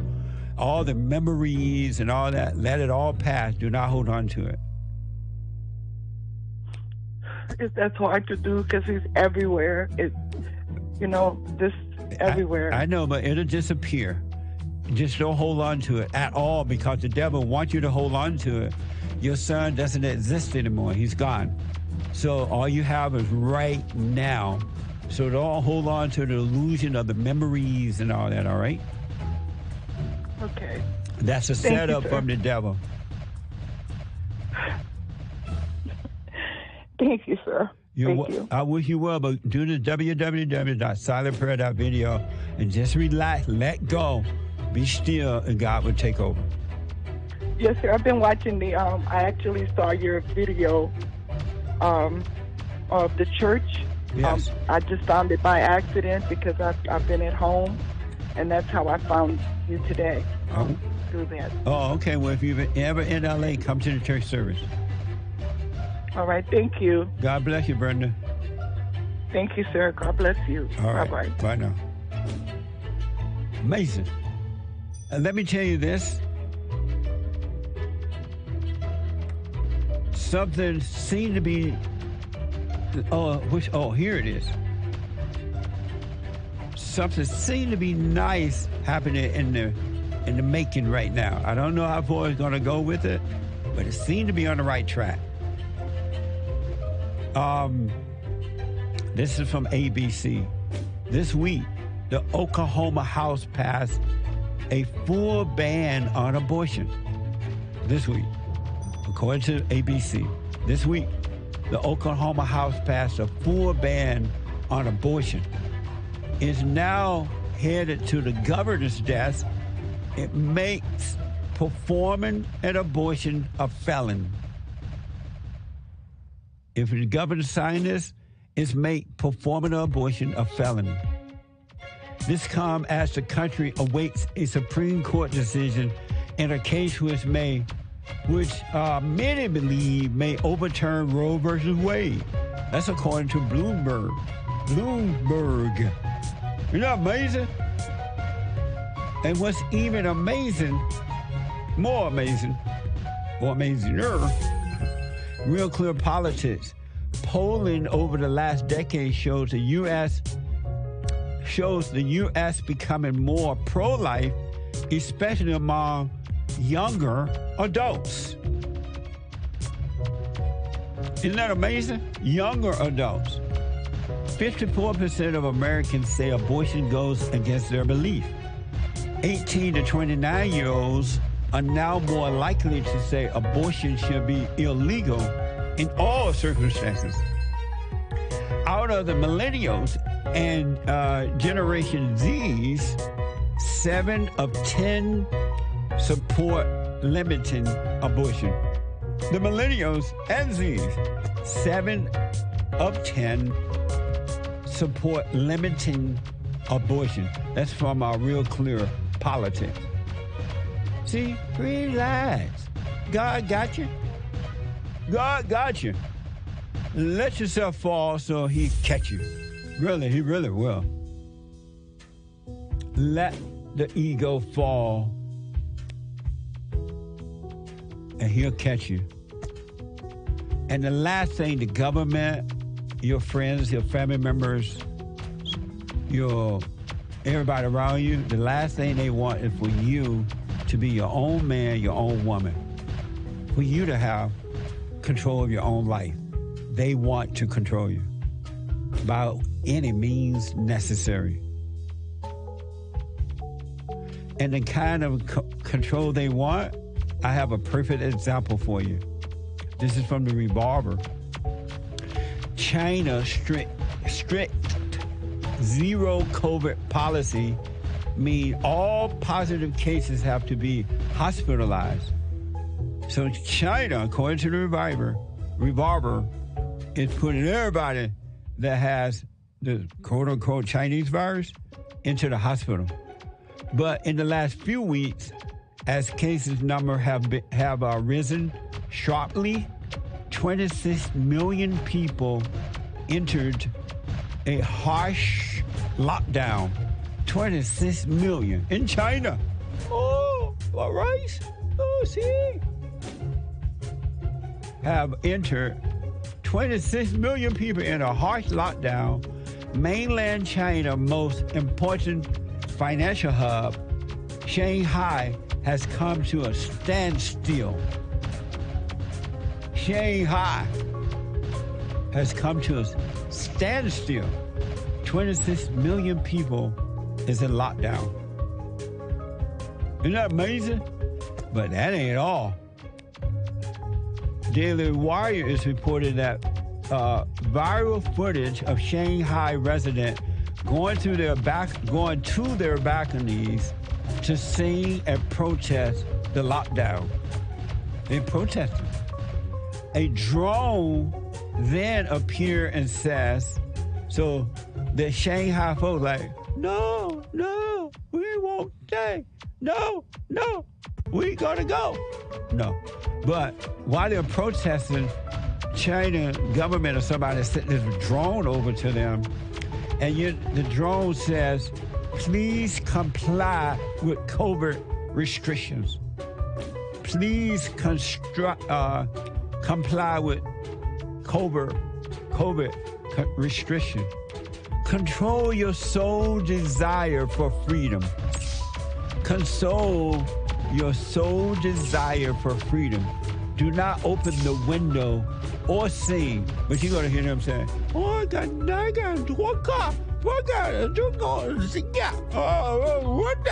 but what they were saying is, please comply with COVID restrictions. Control your soul's desire for freedom. Do not open the windows or sing. Watch this.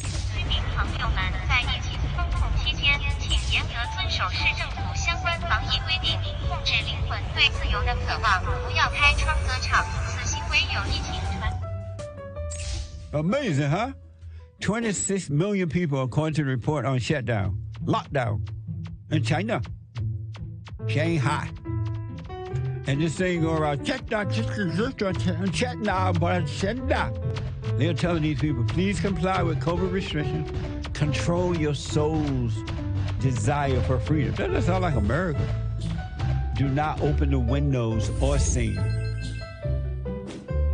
That's happening in America. Let me go to, y'all better wake up. Wake up, everybody. No more sleeping in bed. No more backward stabbing. Time for thinking ahead. The world ain't getting no better. You gotta change it, you and me. I need a little help, y'all. Need a little help. Let me go to Kenelwe. Kenelwe, out of Mommy, Africa, all the way from South Africa. Kenelwe, welcome to the show. You're on the air. Hey, Ken? Kenelwe. Hi, how are you? Can you hear me? I can now. Yes, go ahead. Yes. So I have a bit of a problem with relationship problem. So I haven't dated in maybe 5 years. And now I decided to start dating. But now my partner, we've been seeing each other for a while, but yeah, she says she can't do it anymore. Oh, you dating a woman? Yes. Oh. And what's your question for me? So, she grew up in a Christian home. I don't think she's Christian, but her family thinks she's Christian, so she says they're not going to be okay with it. And so what's your question for me? So, do I continue to, do I talk to her family? What do you think? I think you should wish her well, because if she want to move on to a better life, the real life, you should wish her well and go find you another woman. But it's going to be hard to find another one, Jesse. No, it's not. There's a whole lot of lesbians out there. Truckloads of lesbians.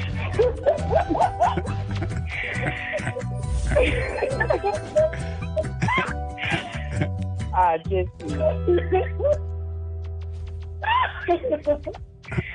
Okay, but now I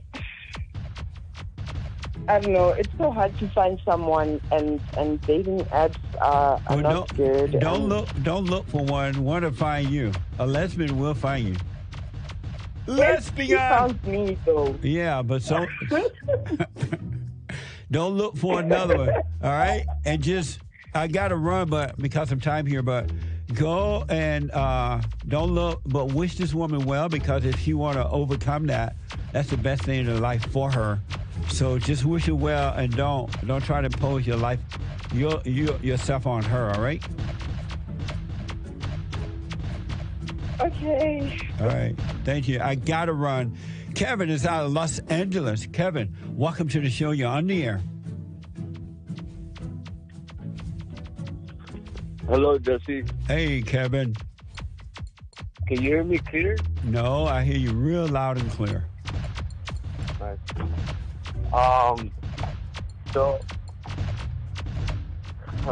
My question is about... Speak up a little bit. You went down. Your voice went down. Come back. Okay, my question is, how do you be aware throughout your day in this busy city? Because I'm in LA and I do Uber, so I'm out all day. Just by when you realize that you're in your thoughts, that you're not aware of your outer surrounding, just come back to that. Be aware of yourself driving. Be aware of the environment around you. And when you lose consciousness of yourself driving, or you're sitting there driving, just know you're in the imagination, then come back, come out of it. That's all. It's very simple. Okay, because I just wanted to also ask you about, I think like last week or something, I came across this video on YouTube. Let me ask you this first before you get into that. Are you doing the silent prayer? Yes, and I also went in to get both my parents. Oh, okay. Let Nick take the name of the video, because I don't want to promote stuff that's not good out there. And then I'll come back to you. Keep on holding it. Find out what you want. Doran is out of Houston, Texas. Doran, welcome to the show. You're on the air. Oh, man. Hey, what's up? Hey, Jesse. Hold on, Doran. Let me take a quick break. I'm trying to rush through there. Let me take a quick break. I'll come back to you right after this break, all right? Okay. All right. And then I'll get to your super chats as well, folks. Back in a moment.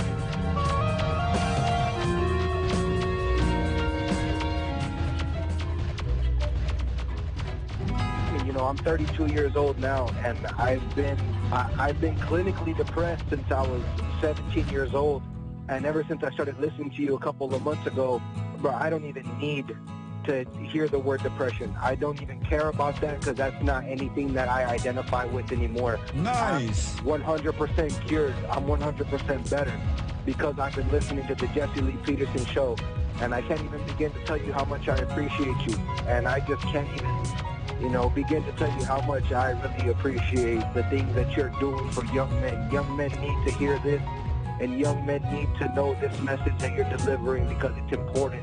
It's vital to their lives, Jesse. I just wanted to let you know that, man. That's amazing. I mean, you made my day, man. When I hear one soul has returned to the Father, it's like 1,000. It's better than silver and gold. So God bless you, man.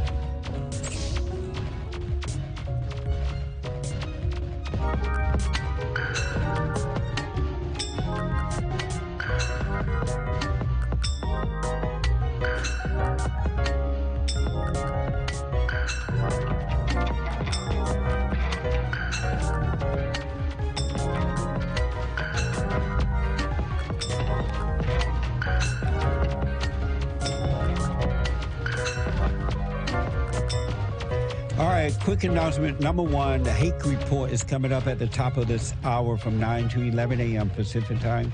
TheHakeReport.com from 9 to 11 Pacific time, Monday through Friday.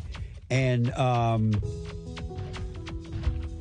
for personalized shout-outs, weddings, whatever maybe the occasion is, birthdays, and whatever, go to cameo.com/Jesse Lee Peterson. Cameo.com/Jesse Lee Peterson. You can support us. We have exclusive content on subscribestar.com and rockfin.com. You can support us there or go to rebuildingtheman.com or call rebuildingtheman.com or call 800-411-BOND. 800-411-2663. All right? To support us. I do appreciate it. We're having a men's forum tonight at 7 p.m. The men's forum tonight at 7 p.m. for men only. 888-7753-773. 888-77-Jesse. Doran is out of Houston, Texas. Doran, thanks for holding you on the air. Hey, Jesse, good morning. Good morning, sir. How are you? All is well. Good. Yeah, so I want to answer the biblical question. Do you know the way out of yourself? Yeah, I know the way out, and to me, the way out is through physical action. What do you mean by that? Just by, like, keeping yourself busy. Keeping yourself busy? Doing things. And Yeah. so what does it mean to get out of yourself? When I ask you know the way out of yourself, what does that mean to you? To me, you asking the question is like getting out of your head, out of your thoughts, something like that, right? Out of your thoughts? So to get out of yourself means to get out of your thoughts? Yeah. And you say the way you do it is to stay busy? Yeah, through physical action or, taking action. And how does that get you out of your thoughts?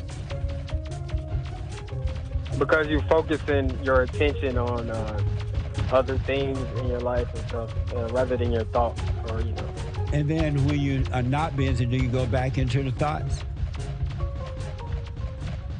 Yeah, so yeah, you probably do. Not me though. I mean, I guess so. Yeah, you probably do go back into your thoughts, but I guess that wouldn't be a good idea. Do you go back into your thoughts when you're not busy? Yeah. So if you go back into them, you're not out of them, right? Yes. Yeah. Okay. That makes sense? Yeah, that makes sense. All right. But I appreciate your input on it. At least you're paying attention to it. And I do appreciate it. And on Sunday, I will put my little 2 cents in on it, all right? Okay. Can I ask you another question? Yes, sir.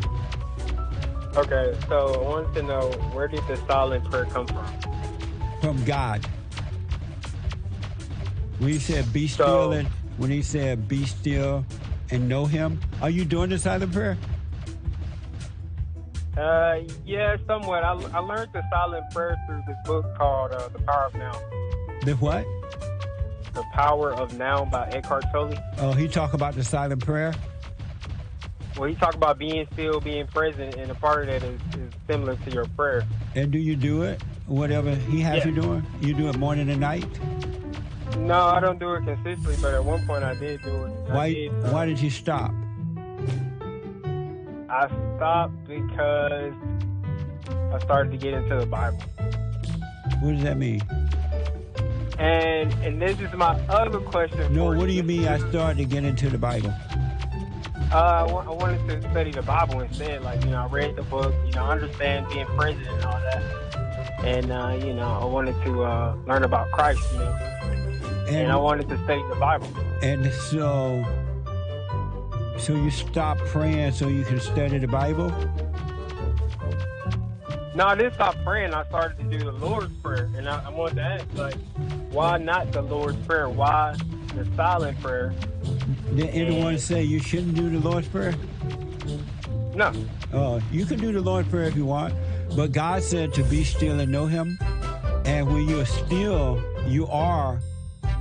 If you really read the verses of the Lord's Prayer, you will see that in stillness, that's exactly what you're doing, is what the prayer asks you to do.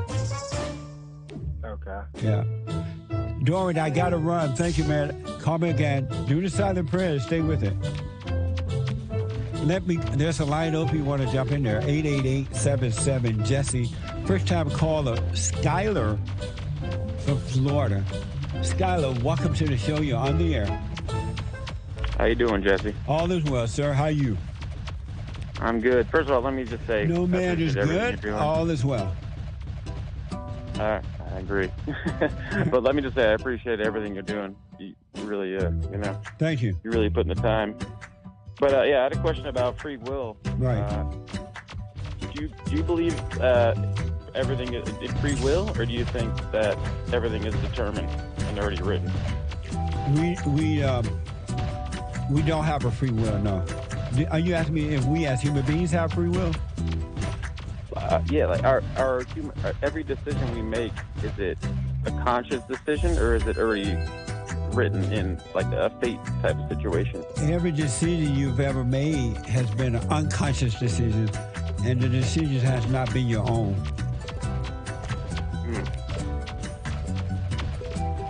So, if everything is already determined, then no. Your life is already laid out, and all you have to do is let life be instead of trying to make life be. All right. I got you. All right. I wanted to comment about that lady. That lady lost her son. Said he was about 40 or something. Yes. See, I'm Jewish, not Christian, but I was wondering if you ever heard of the concept of sit and shiva. Have you ever heard of that? Of what? It's called sit and shiva. It's after the first week, if you lost somebody, you stay home, and for a week you have people visit you. I don't know if you ever heard of that concept. No. Well, it's like a mourning period for like a week in Judaism, and so it's basically like a week. The first week of when you lose somebody, everyone comes. You stay home, and people visit you, and you talk to all of your close loved ones. And but after that week, it's like a week of mourning, but then you're reintroduced to society. You're like, all right, this week is over. Now it's time to get back out there and And who decided that you should do it for a week? That you should mourn for a week? I mean, I don't know who decided it, but that's just how, what's laid out through the past. But it's just basic. It's basically like you sit, you mourn, and then it's like, you know what, you got to get out there. Whoever you lost wouldn't want you to be living your life, in remorse like that. They want you to go out there and continue living, And how do you know that? I mean, like you're saying, you can't, No, how do you know what the dead would want? Well, I mean, it's not the dead. It's, yeah, that's true. But I feel it's more like, what's the point of? There's no point of sitting there. Right, you're right about that part. But how do you know what the dead person would want for you? I mean, I guess it's not the dead person, it's more God, I guess. But I mean, if you know the person in life, though, wouldn't you? They wouldn't want you to sit there not living your life on their account.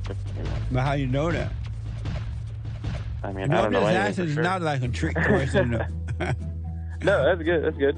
Yeah. But yeah, I felt real bad when she called. That hit me hard because but It hit you in the hard? end, you can't. Yeah, I felt her pain, but you You can't. felt her pain? You can't sit there. You felt her living pain? it. I did. And what did her pain feel like? I could feel her loss. I must have. What did it feel like? It felt like she lost something that she wanted back, but No, what couldn't get it back. you took her pain? What did that pain feel like that you had?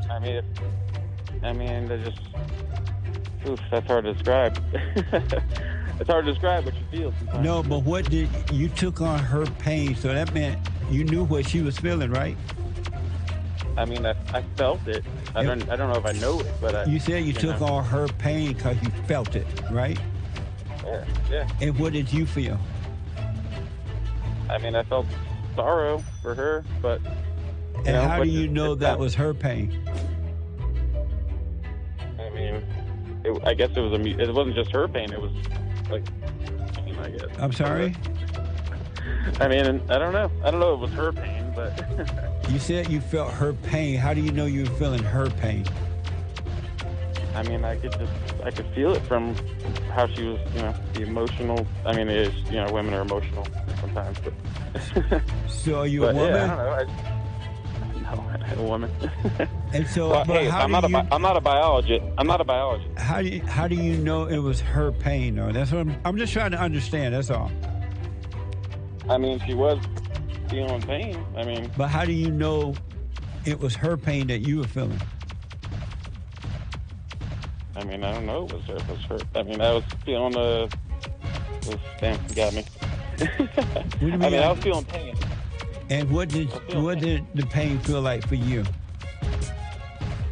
For me, I kind of went to like a logical area. I was like, she should appreciate his life more than his death. No, what did her pain feel like to you? Man, I don't know. It just felt like I wish I could speak to her and. But you're not describing the pain, though. It's hard. It's hard to describe the pain. Why? I don't know. You're so good at this. See what? You're good. You're good at asking them questions, dude. Damn. I don't know. I don't. When you hear someone, what were you feeling when you heard her? Nothing. You didn't feel any sympathy or. What does sympathy suffering? feel like? Like a mutual understanding of her suffering. I understood it, but I didn't feel anything.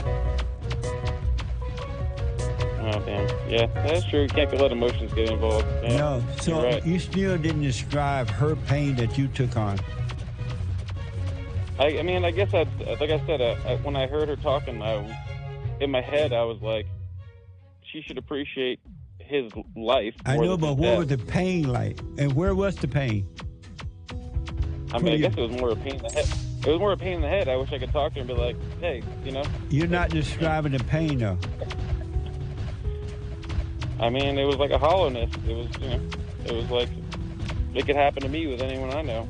Amazing. It has, so. And what gave you the right to take on the pain? Who gave you permission or the right to do that? What good did that do, you or her? I guess it was more of a compassion. I was trying to just, a compassionate feeling. What good did that do, you or her? But it doesn't really. But like I said, I was trying to approach it from like a logical standpoint. What good did that do for you or her? Well, you have to understand the pain before you can approach the solution, right? Well, you weren't able to explain the pain, but I got to run. But I want to know, what good did that do for you or her? Really nothing. So what was the purpose of doing that? I don't know. I guess the emotions just got me, man. She was really distressed. And so it was for no good? Yeah, I guess you're right, yeah. No, that was a question. You said it was for no good? Yeah, but it made me think about it more. It made you feel like you loved her? No, I could understand. It made you feel good for feeling sorry for her? No, I just understood how to approach the solution. It made you feel righteous? Did it make you feel righteous because you felt her pain? No, it didn't. What good did it do for you, though, personally? I mean, it helped give me like an experience from another human, so I can kind of. And so you think you felt her pain even though you don't know what she was feeling, and it made you feel good for another human?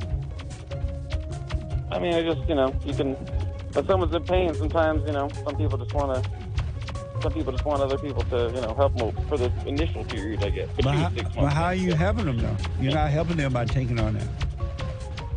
That's true. Yeah. It's your own ego gratification. That's true. That's true. Damn, that ego, that thing is tricky. Scholar, I gotta run, man. Call me again, all right? Hey, real quick, can I get a what's up, please? I love you. What's up? What the? Hey. All right, man. All right, buddy. Thank you. Man. I appreciate you, man. All right, you too. All right. Ryan is a first-time caller out of New Jersey. Ryan, welcome to the show. You're on the air. Hey, Jesse. My question for you, I work in politics, but every guy loves history and those Western I can't understand what you're saying, Ryan. America is founded on Christian principles, and I'm wondering why our Republican leaders keep touting Judean Christian principles as our founding, and if you agree with that approach. Ryan, hold on for a minute because your phone is all screwed up, and I'm running out of time here, and I'll come back to you. Let me go to Amber out of Chicago. Amber, welcome to the show. You're on the air. Hi, Jesse. How are you? All is well. How are you? I'm fine. I almost said good, but I wanted to answer the biblical question. Do you know the way out of yourself? Yes. So my favorite quote is, the only way out is the way through. So I think getting through your ego, getting through society and what they want you to be, getting through who your parents want you to be, it helps you endure and question everything and discover who you really are. Amazing. Very interesting. Mamma mia, interesting. And I'll put my little 2 cents in on Sunday. All right. Have a good day. All right. And thank you for responding to that, Amber. I appreciate it. No problem. Okay. Very interesting. Rick out of Hampton, Virginia. Rick, welcome to the show. You're on the air. Hey, Jesse, everybody in Mall will listen to the Jesse Lee Peterson show for knowledge today, brother. Amazing. Hey, Rick. What's going on? Yeah. All is well. Man, I want to take a stab at the biblical question. Do you know the way out of yourself?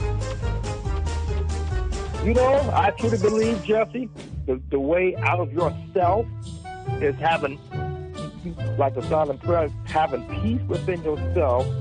That way you can hear God's word and make decisions based on God's word instead of in your fallen state, in your emotions, in your anger. I believe that's the way out yourself. I'm sorry, repeat what you just said? Yeah, what I mean, like having peace within yourself, applying God's word to your life. You know what I'm saying, Jesse? Because when you have peace, you can hear from God better, and you can make decisions based off His word. And then, what does it mean to when it says, "Do you know the way out of yourself"? What is yourself? That myself, that would be the way out of myself, is having peace and applying God's word to every decision I make. And who is yourself? Myself is me.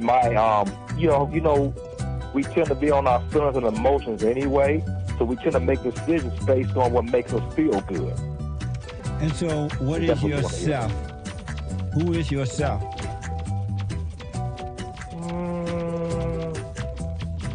Just don't understand the question. Now, we asking who is myself? Yeah, when I ask, do you know the way out of yourself? Who is yourself? Oh, myself is the old wicked person who we are, and trying to confine ourselves to God's will. Amazing. Thank you, Rick. I appreciate it, let me- man. Quick, can I ask you a quick question real quick? Yeah, real fast. You know, when you say we don't have free will, yes. What is that? Can you explain that? You know, like, don't we supposed to choose between good and evil? Right. But you're already evil, and there's nothing left but good, and it's up to you if you want to go that route or not. Oh, so we're pretty much in a fallen state anyway. Yes. So the choice we have to choose is good. So either we want good or we don't. Yes. That's the bottom line. Absolutely. Oh, I see what you're saying. So you're saying most times people say you have a choice to choose between good and evil, but since we are already in the fallen state as it is, so that takes the evil choice out. That choice is already made. Good Yes. or not. Yeah. All right, Jesse, I understand, my brother. Love you, man. Keep up the good work. I will, Rick. Thanks for your call, buddy. I appreciate it. Nope. Appreciate y'all, too. Appreciate all you guys. All right. Bye-bye. Bye now. Super Chats. Super Chat. Super. All right, so let's get to the Super Chats. We've got Christine on Streamlabs. Says, hey, Jesse, how should we deal with breakups? Should I contact for closure? I left because we argued about Russia and Ukraine. I made borscht soup, and he asked if I supported Russia. I said yes. He got angry and called me names, said he knows more about war than me. And so she's wondering, so they broke up over that? Correct. And she's wondering if she should go back for closure? Yeah. Only if you resented him for that. If you didn't resent him, then there's nothing to go back and apologize for. Hey, I'm sorry for resenting you. I was wrong. If not, move on your way and wish him well. But if you resent him, you should apologize for that. I'm sorry for resenting you. I'm wrong. And then to go and live your life. Thank you. Appreciate it. Evgeny Crosby with the diamond on D-Live says, thoughts and prayers for Brenda. God bless her. Thank you. Come to your phone on Streamlabs says, Jesse, amazing. What happened to your monkey shirt? I still have it. I got to get it. I forget to put it on. Stop monkeying around, boy. Thank you. All right. That looks like it's all for now. Thanks, guys. Thank you all so much. Thank you. The Hake Report is coming up right after my show in the next few minutes here. And don't forget the Men's Forum tonight at 7 p.m. every first Thursday night. Let me go quickly to a first-time caller, Stephanie, out of Phoenix, Arizona. Stephanie, welcome to the show. Hi, Jesse. Yes. Hey, Stephanie. It's such a pleasure. It's such a pleasure to be talking with you. Thank you. I wanted to call. I've been listening to your show with my husband going on 3 years now. I've tried many times to call and get through, and I never have until today, so I'm really excited. I wanted to tell you that after listening to your show, I started listening with my mother and my husband. My mother asked me to forgive her, and she said, I don't know if I've ever done anything wrong, but if I have, please forgive me. And I had to really think about it because I said, no, I don't think that you have done anything to me. But then I realized that she has always treated me differently for my brothers. And so once I realized, yes, I needed to forgive her or accept her apology, I did. I said, yeah, you were wrong for doing this. I accept your apology. I have never had a good relationship with my father. And so a few years ago for Christmas, he had my siblings and I together for a meeting, and he shared some news that was earth-shattering to him. And when he was done, he asked if any of us had anything to say about it. And I said no, and then if anybody had anything they wanted to say in general. And so I told him, I just want to apologize for resenting you. And he looked at me and he said, you resent me? And I said, I did. I understand that you didn't leave our mother, that you didn't leave us, you left our mother. Yeah. And he said, well, who told you to tell me that? I said, nobody. I realized that I was wrong for resenting you for not being there, and I know that you didn't leave us. And so he said, well, I always know that you resented me. And I said, well, I was wrong, and so I just wanted to tell you that.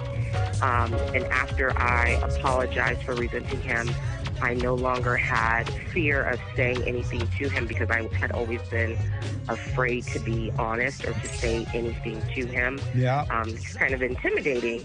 And as soon as I apologized for resenting him, it was like this huge weight had been lifted off of my shoulders. And even my siblings who are older than me were like, I can't believe you said that. I can't.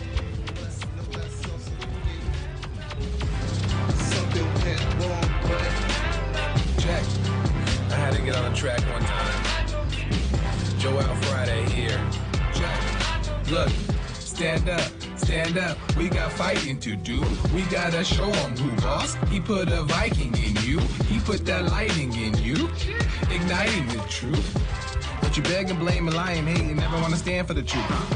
So what you planning to do? You understand in the move. You better go talk to your mama. Better stop at the drama. Better drop all the trauma. Boy, you better stand up and up. Put your hand up and hut. Cause if we don't, then we lose. And then we gotta hear the fake news. Whoa.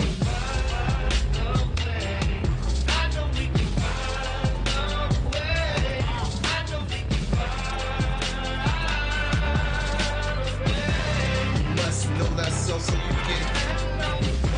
Something went wrong, but face the truth about yourself and just seek first God's kingdom, cause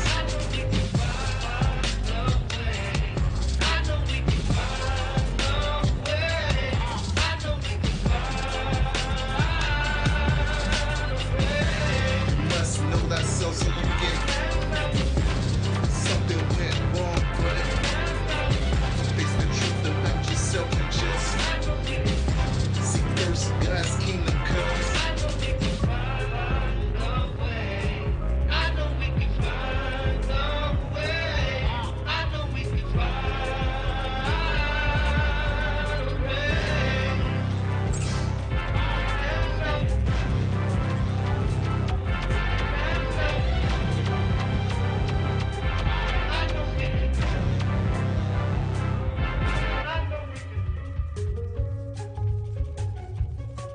You can't run from evil within yourself or outside of self. You got to deal with it. And you need good in order to deal with evil. And God is good.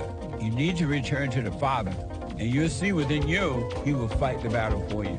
And he will fight it without, because he will show you how to deal with it. And you will have no fear. Love God with all your heart, all your soul, all your might, along with nothing else. Nothing else means yourself, your children, your wife, your things, your ego, your reputation, and all that. You can't care about any of that. The children of anger will use it to control you. But if you love God, he will renew your mind, and none of those things will be before him. And so when they go after you, oh, well, you may take my body, you may take my things, but you're not going to take my soul. And that's a true reality. I just want to say thank you for everything that you do. You've absolutely changed my life for the positive, and I just want to thank you. I was 29-year-old beta, living at home with my mom, and just was living in fear and in doubt, and I couldn't hold down a job. And then I found you, and I started listening, and I started just being more at peace. And I forgave my mom, and I forgave my father, and it's like right after that, everything just changed in my life, and I was able to get a good job, and I moved out, and I live on my own now, and everything has just changed. And I just want to say thank you, and I appreciate you for spreading that message. It really is a positive message. Amazing. That's good, man. I want people to know God love us in ways that there are no words to express, because you have nothing to compare it to, right? Stay with the silent prayer. You haven't seen anything yet. It gets better.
already expected to win the backing of all 48 Democrats and 2 independents, giving her a majority of support in the 100-member chamber. But her confirmation would not change the court's current 6-3 conservative majority, as she would fill the seat of retirement Liberal Justice Stephen Breyer. Look it up. The committee vote followed confirmation hearings last month that again exposed a stark partisan divide towards Supreme Court nominees. Republicans often pursued hostile lines of questioning and tried to paint Jackson as a dangerous liberal activist. She will prove to be the most extreme and the furthest left justice ever to serve on the United States Supreme Court.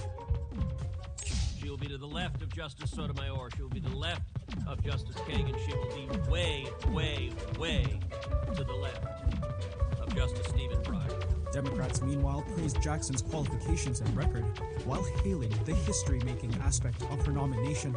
There's one positive to take away from these attacks on her.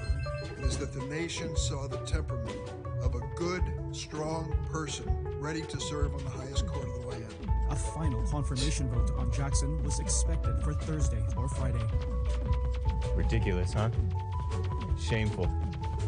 Sorry if my clip volume was a touch low. I'm the one who made the clip, so it's my fault if the clip volume was a little bit low. Those of you who are watching on the video feed especially. The audio feed, I don't know, might be better. But guys, so disgusting. And thank God for Ted Cruz, right? Or not right? Ted Cruz. In my opinion, a bit of a phony. Yeah, according to the far left Enemies of America Associated Press, also far left extremist outlet. They're so extreme. AP, just like Reuters, they're not middle of the road. They are evil. They're for evil. They're against Trump. They believe in that racism exists. They believe in mentioning. I'm going after the media just briefly for this interlude. They pretend that the transgenders are really the false gender that they imagine that they are. That they feel like they are. They don't call illegal aliens what they are. AP, it was reported back in like 2013. They changed the name of illegal aliens to be something else, like undocumented immigrants or something like that. They respond to pressure from the extremists. So evil. The extremists, which is what they are. The extremists being the people who support the invasion happening in America. Oh my gosh. Bear with me through this tangent, okay? I was listening to the Crypto Report yesterday, a little bit of it. Asmodor's show over there on Odyssey, odysev.com/@AZZMADOR. Because I'm going to be going on there, by the way. But he was interviewing this guy named Paul Town, who I think is on Cozy, just like JLP. But before that happened, he had this amazing intro of just various clips. And I heard, and I saw it on Fox News today, too, confirmed, that the illegals are getting Obama phones. Obama phones. I call them Obama phones because they're free phones, and Biden is the extension of the Obama administration. Biden is not the real president. That's my conspiracy theory. Yeah, he's the so-called real president, but he's like out to lunch, you know? That's my... And this is what the liberal media supports, which includes, you know, people mock CNN, MSNBC.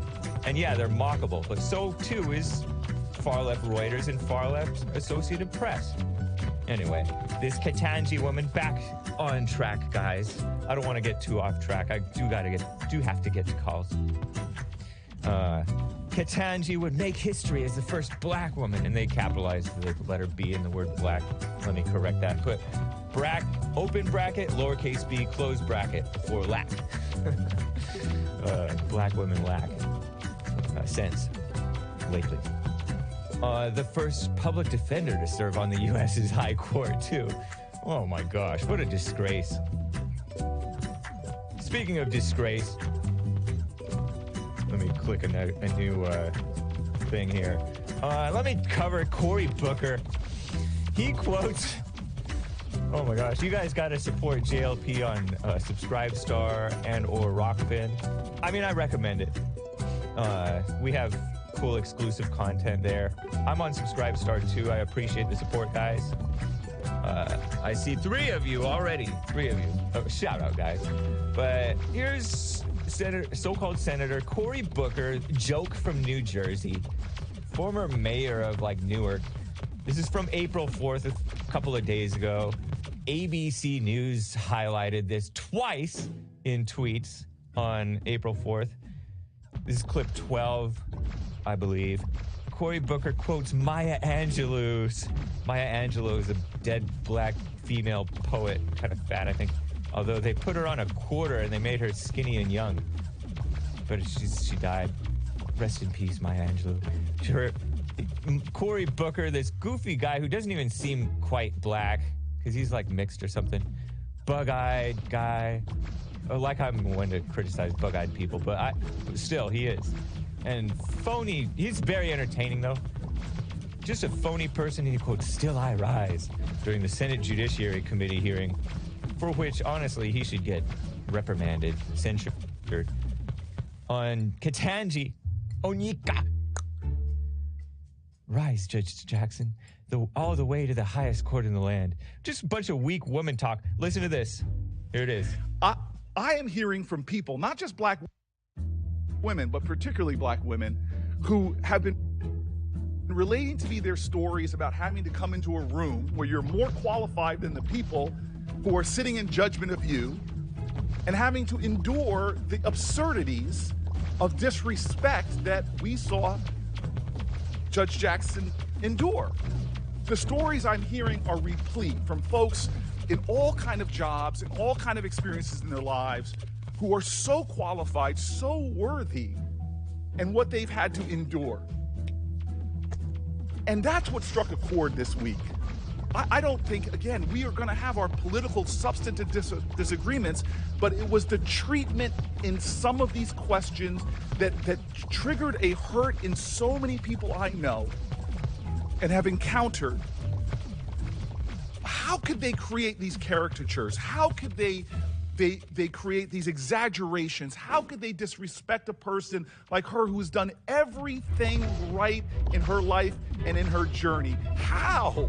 How qualified do you have to be, double Harvard? How qualified do you have to be, clerking at all levels of the federal judiciary? How qualified do you have to be? 3 times confirmed by the Senate in a bipartisan manner. And so, Senate, I have to say, today is the birthday of a great poet named Maya Angelou. And so I'm just going to end with those words. Why is this poem strike a chord with so many Americans? Because they feel it to their bones. And so this is in honor of Maya Angelou and the next Supreme Court Justice of the United States of America. Happy birthday, Maya, Dr. Angelou. You may try to write me down in history with your bitter, twisted lies. He's holding himself. You may trod me down in the very dirt, but still, like dust, I rise. Rise, Sister Jackson. Rise, Judge Jackson. All the way to the highest court in the land. And when we have that final vote, I will rejoice. Ancestors will rejoice. And we will say, Lord, this is a day that you have made. Thank you. Yes, Lord Satan. What a mess, huh? Terrible. You guys in the chat, I'm chuckling. Is he talking about Kavanaugh's treatment? Asked Robbie over there on Facebook. Yeah, I know. Remember how Judge Brett Kavanaugh? I like beer. And he's all weak and rhino-y. And they tried to call him a rapist. Oh my gosh. Funny. Harvard is beta, says Chavo. Yeah, indeed. He's going to cry, says Wayne. It's ridiculous. Still I rise. And I say that, and I think I said that in the upcoming Subscribestar post on Jesse Lee Peterson's Subscribestar. Check it out, guys. It'll be up soon. We talk about Ukraine, Russia, Putin, Zelensky, and the Patreon ban. Did you know that we were all banned on Patreon? Just a little side note. JLP and Hate and the Fallen State all banned on Patreon the same morning.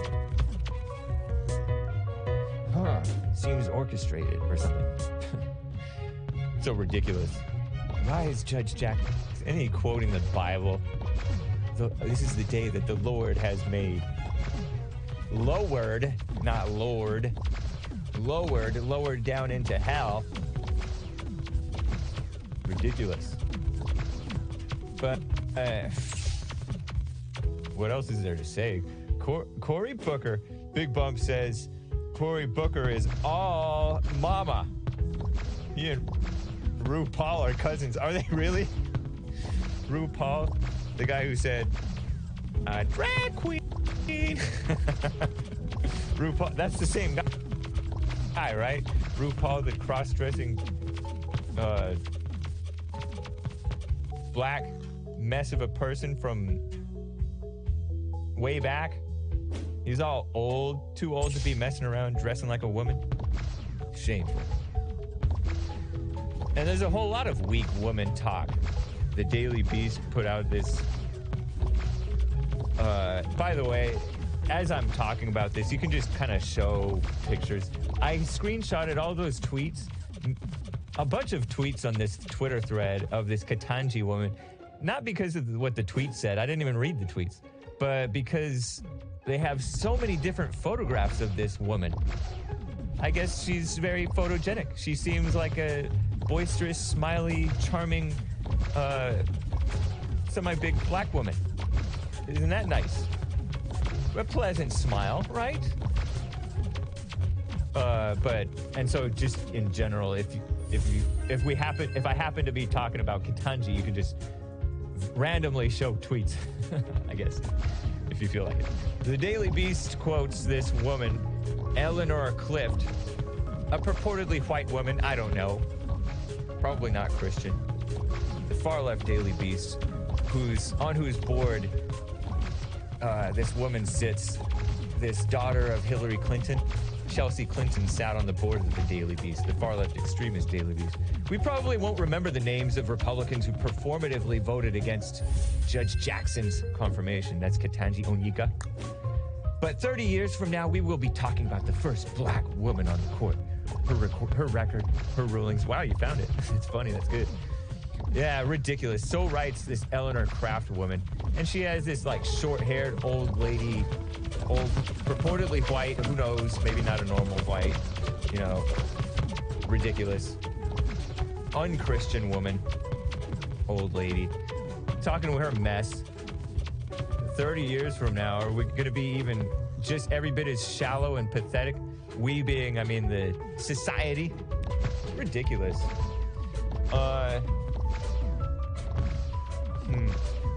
So that's that. I may cover a little bit more of this phoniness.